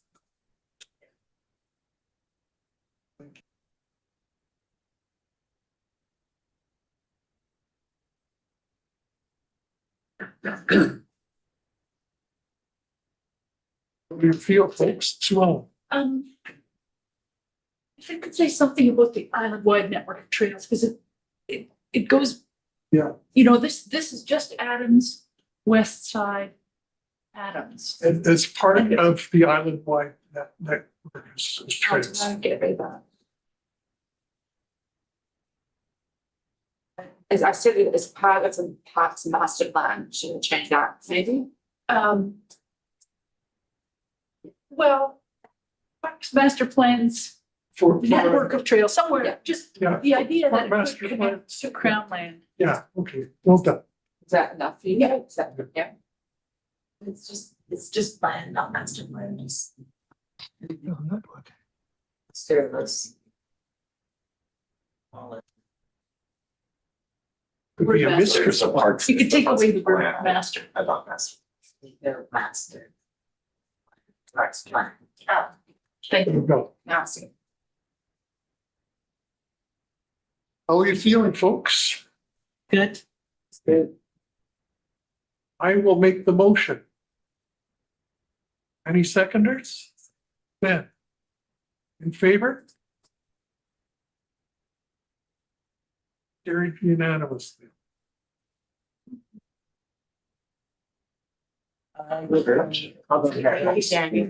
Yes, thanks, Ben. Yeah.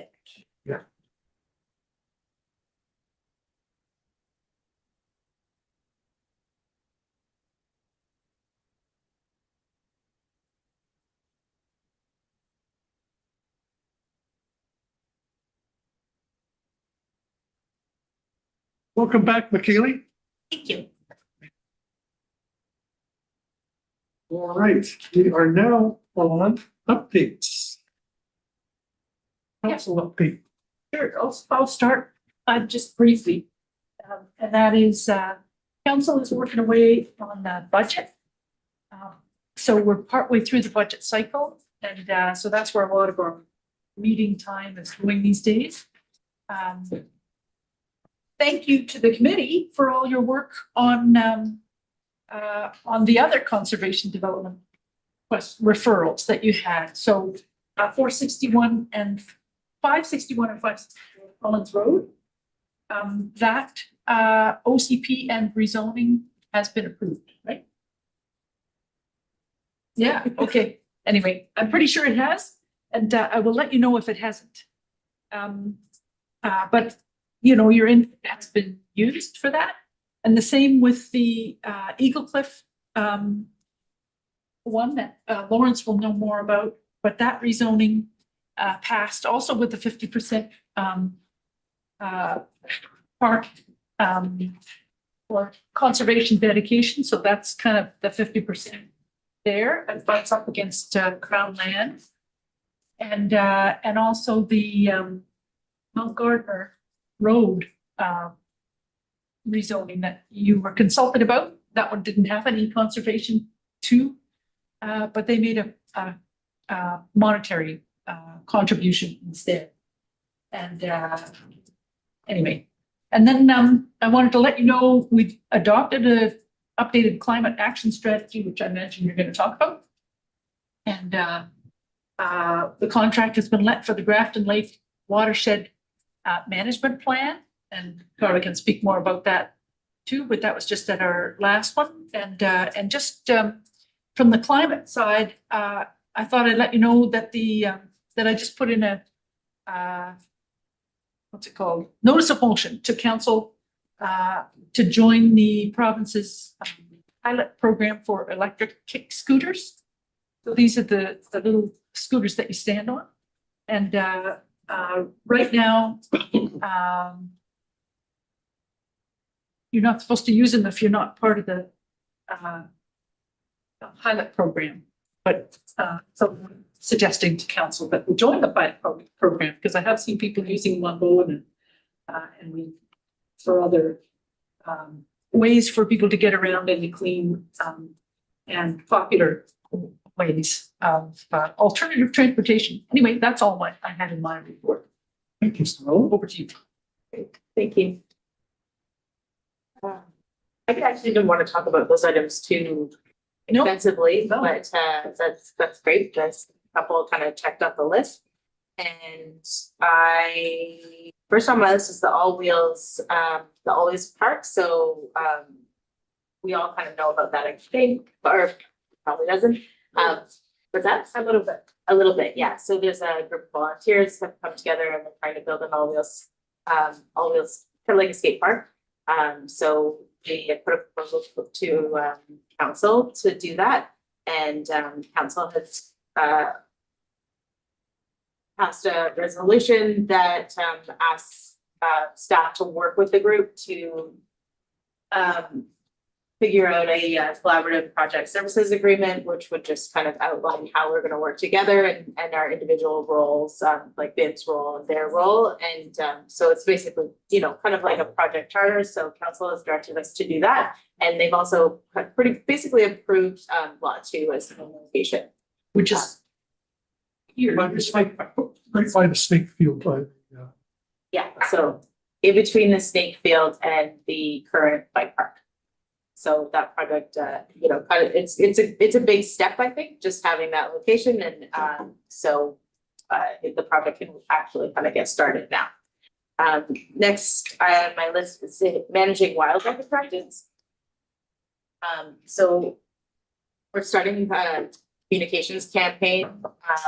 We're sharing tips weekly to try to get people to be a little bit more responsible about managing wildlife attractions.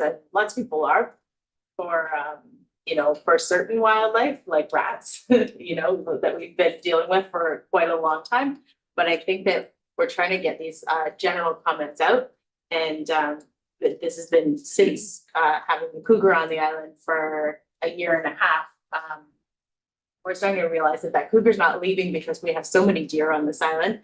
And one of the reasons that we have so many deer is that people feed deer.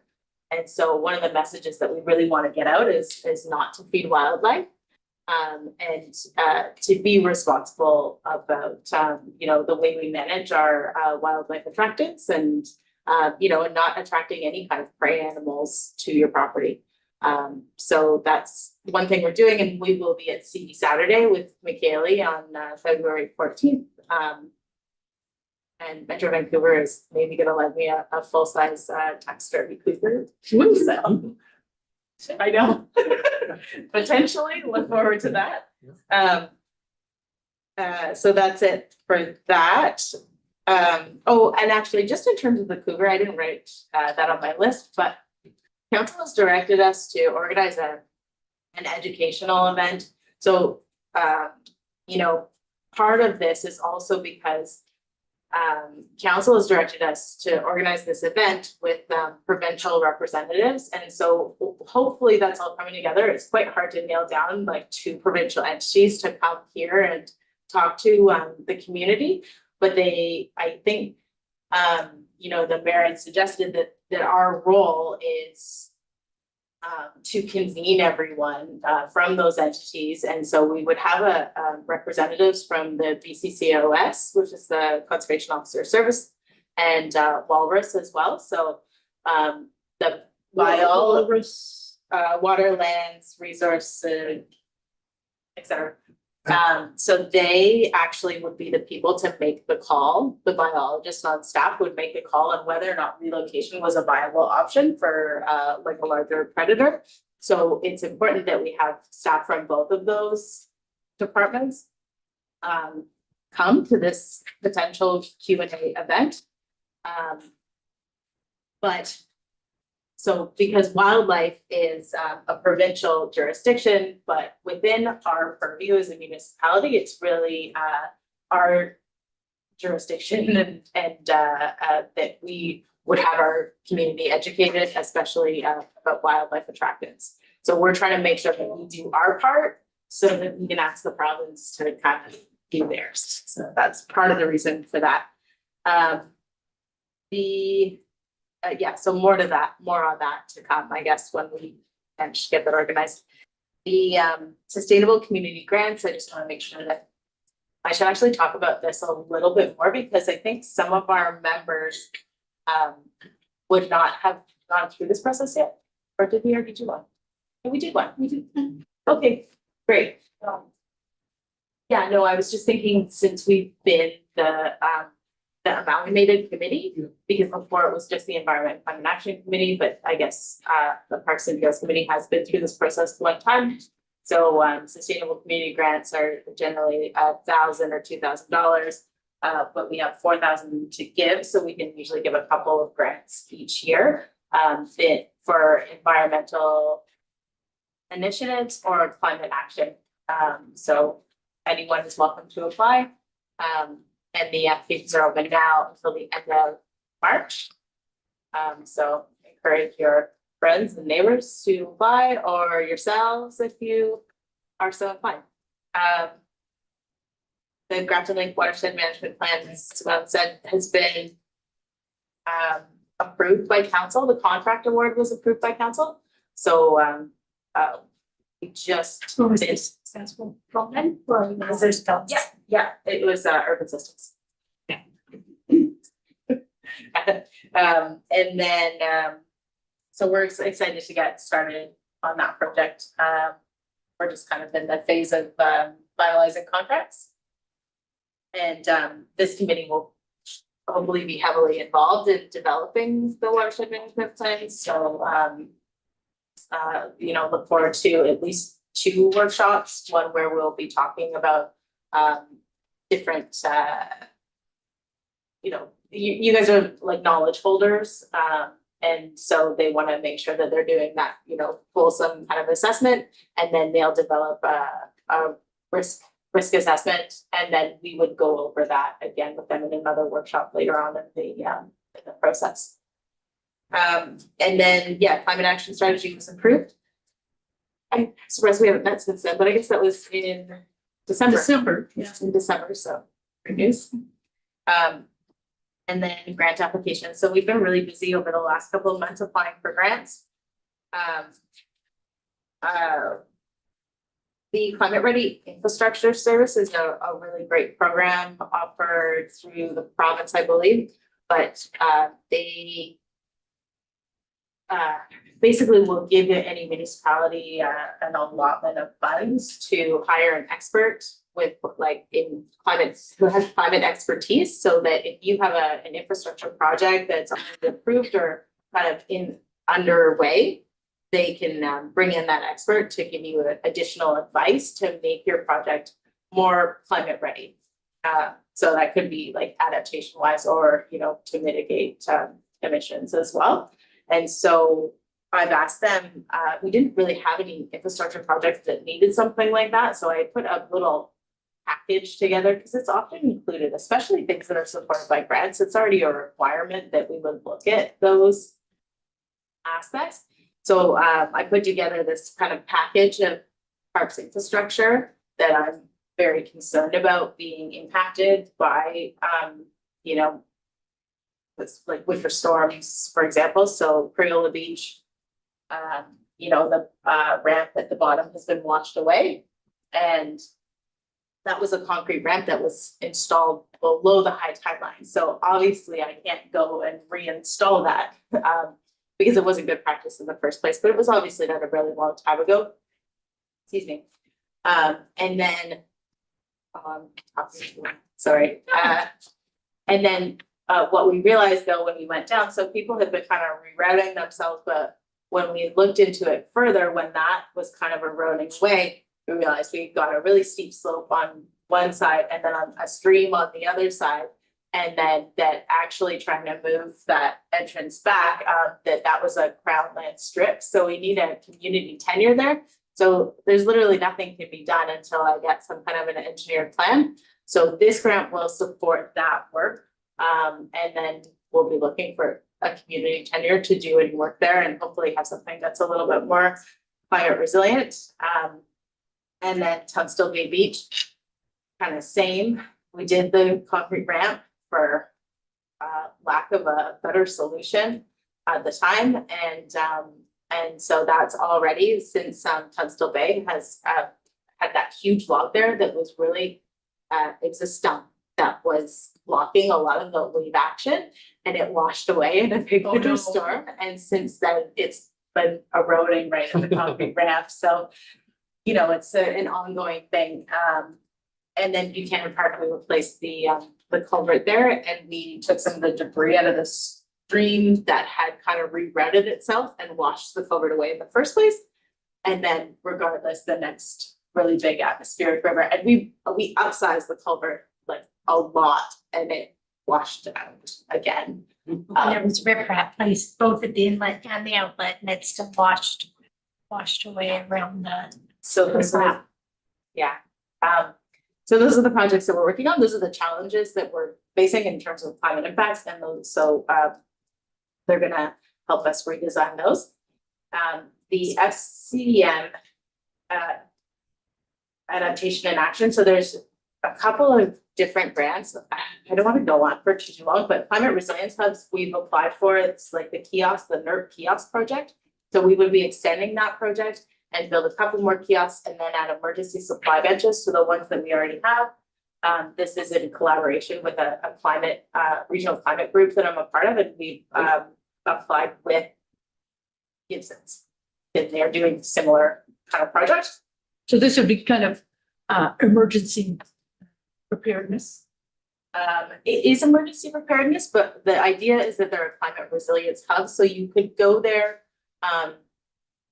you know, to find information about how to prepare for climate emergency and also to respond to them. So there are other aspects to the project where we would increase the accessibility to forested areas. And the idea is that there's nature-based solutions to things like heat waves and smoke, where you can go into the forest and find relief from those climate impacts. And so the kiosks are kind of, you know, with the benches, it's a combination of those things. But yes, emergency preparedness and climate risks are so interrelated and recognizably so at this point. So yeah, so that's the idea. And then we've also applied for another FCM grant for a Tunstall Bay Beach restoration. So those kind of apply for those in tandem, and we'll see which one works out. But this grant is for design work for a possible like nature-based solution at Tunstall Bay. It is specifically for projects that could be funded for about $1 million, and because they want to fund the design work for feasibility study, and then they want to fund the actual project, which is great for us. So if we are successful, what we would do is look at having an emergency management aspect to this as well. And we would do a full nature-based solution along the beach and at the same time improve the ramp, the boat ramp, which would be really, I don't know if I'm ready to undertake that because it's a can of worms, but yeah, I think that it's maybe something that is needed. So that, and then the grant link planting we talked about, and then we've also applied for a regreening grant, which we usually get to plant trees at the community center.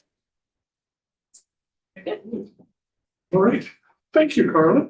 Sorry to go over. Oh, it's I think we pushed you over the discussion on these other two projects.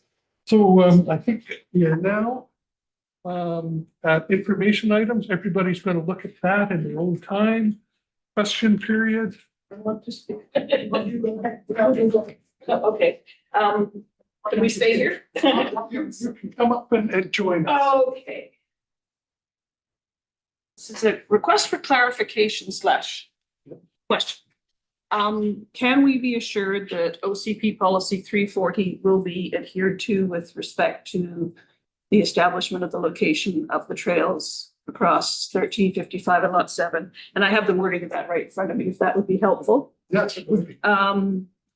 It refers to parkland for trails being developed, dedicated at the time of subdivision. Actual locations would be negotiated at the time of subdivision or rezoning and would take into account the privacy and livability of adjoining properties, as well as any residential buildings which may already be located on the property that is being developed. Immediate neighbors and existing residents will be consulted and offered an opportunity to review and comment on the proposed park location and design details. The question part of this, and that's also printed on the Parks and Trails map, and the question part of this is in a situation where the municipality gains something, the developer gains something, what do the neighbors gain? Or more accurately, what do the neighbors lose? So, thank you. Yeah. So I think the answer to that, the main question there is going to have to come from staff and council, not from our committee, about whether that will be followed.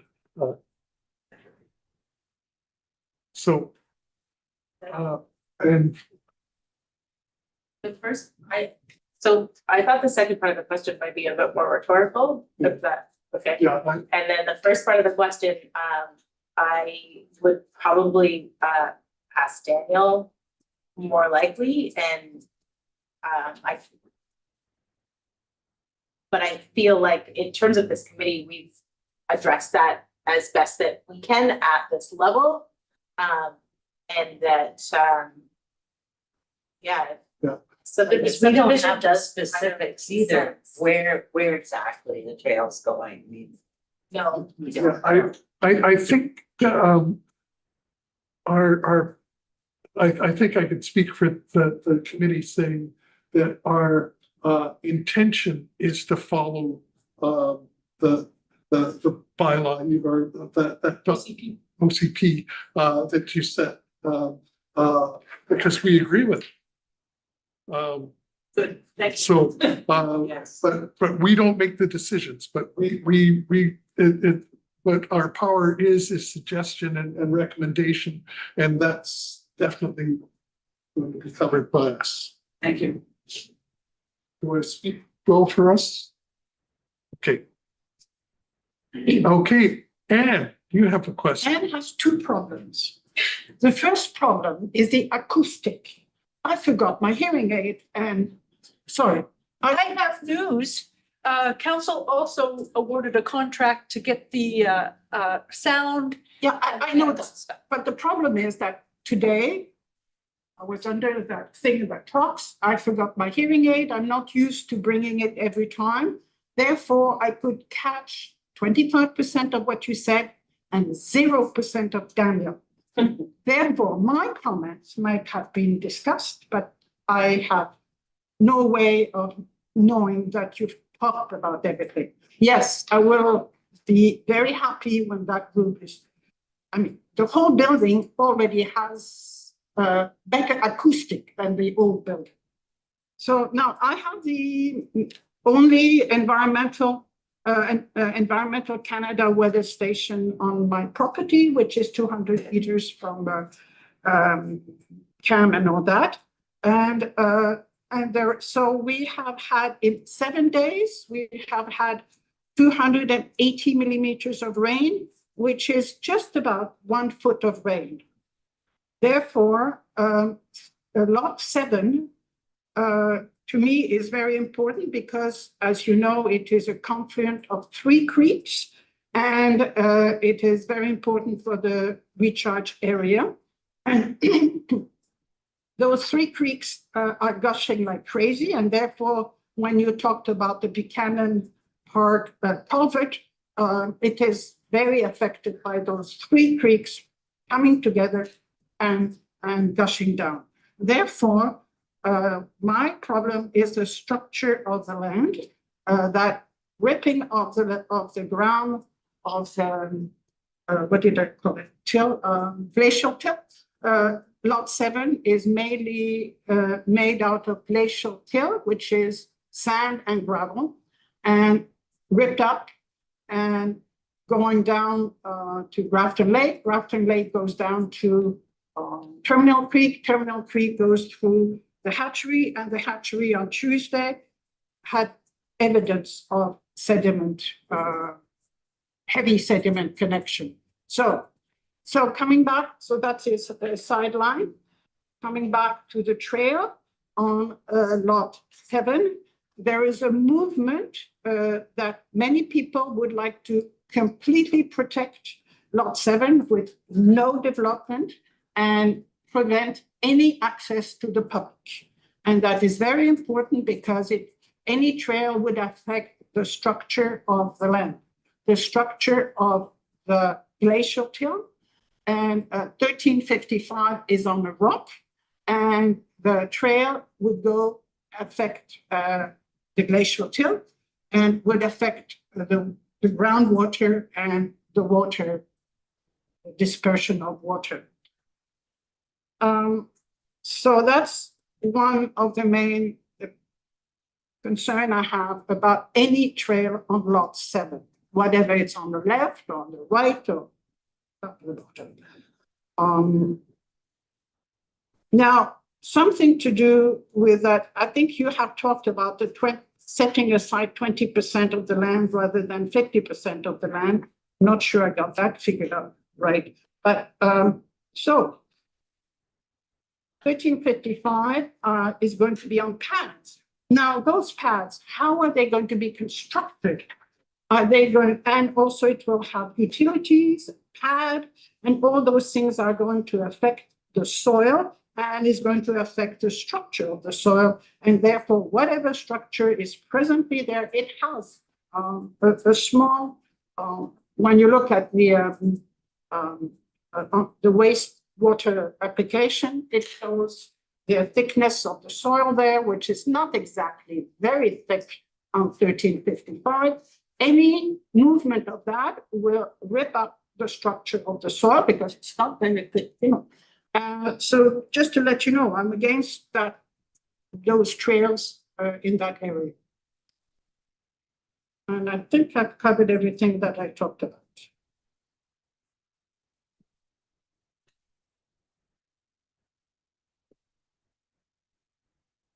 That's it. Thank you, Ann.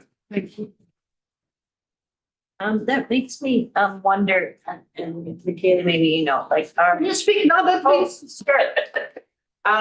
For SPIAs, are trails allowed? I mean, they're not recommended within a SPIA, is that correct? No development is allowed within the SPIA So that just means. unless it's municipal farm or I think commercial development. So in this diagram where we saw that the house units were right up against the edge of the SPIA, the trail is on the others, is definitely within the SPIA then. That said, there's an existing trail. Am I allowed to talk to this? Probably not. Let's let Cara talk to you. Okay. I think I've heard that before, but I wasn't on the site visit. I think there is an existing trail. I've already said that we weren't supportive of the trail in that area, I think regardless, unless it's already existing, but I would say too that within the SPIA, institutional development is allowed, so we can build a trail, like the municipality could build a trail, the developer could not. And if there is an existing trail, because we were walking on it, so I would say that trail exists. But can the proponent be asked to deactivate that trail? I know it's something they want for their community, but it is then right in SPIA. Just a related question. Can fences go across a SPIA? Not in the SPIA, but along this via, outside of this via, like fencing would be recommended often as a measure to protect this via, Right. like especially like temporary. Yeah, no, I was fencing. thinking about crossing. Okay, Right. thank you. Yeah, that's great. I'm off topic. My comment about that trail is that the way you showed that Sue Ellen has discussed it, it would come down directly down from Laurel Road from Crown Line, Laurel Road, directly onto that trail, which is on the sensitive area and the pond. Now, if you move the trail on the other side of the property, This it's is, going to go. can we just, this is question period? Did you have a question? Well, comment, it says comment. It's Question Question. and It's a comment. question period, but also because Michaela has already had to recuse herself from the discussion and she's back in the room. And we're also not doing the discussion now, the discussion that's passed. So if there are any questions, we can try to answer them. No, but I did say I was going to make comments and that I think I understand that number 8 is for comments of the public. So do you want me to write letters? Probably a 2-minute. So, yeah, 2 minutes is generally what it is. You can write a letter as well. We want to hear these concerns. Yeah, Yeah. How do we do that? letters would be great, man. Okay, What did you say? letters would be great. Write them to, What I said today? yes. One more. But Thank you, everyone. I think we're now at the end of this. Meetings, next meeting will be determined later. Adjournment, do we have to do a motion or do we just adjourn? I make a motion to adjourn. I second that. Done. In favor? Okay, thanks, everyone. Thank you. Thanks, Mark. Bye. Yes. Bye, Lawrence. Well, I just. I don't know if you'll get on such a. Yeah, we can.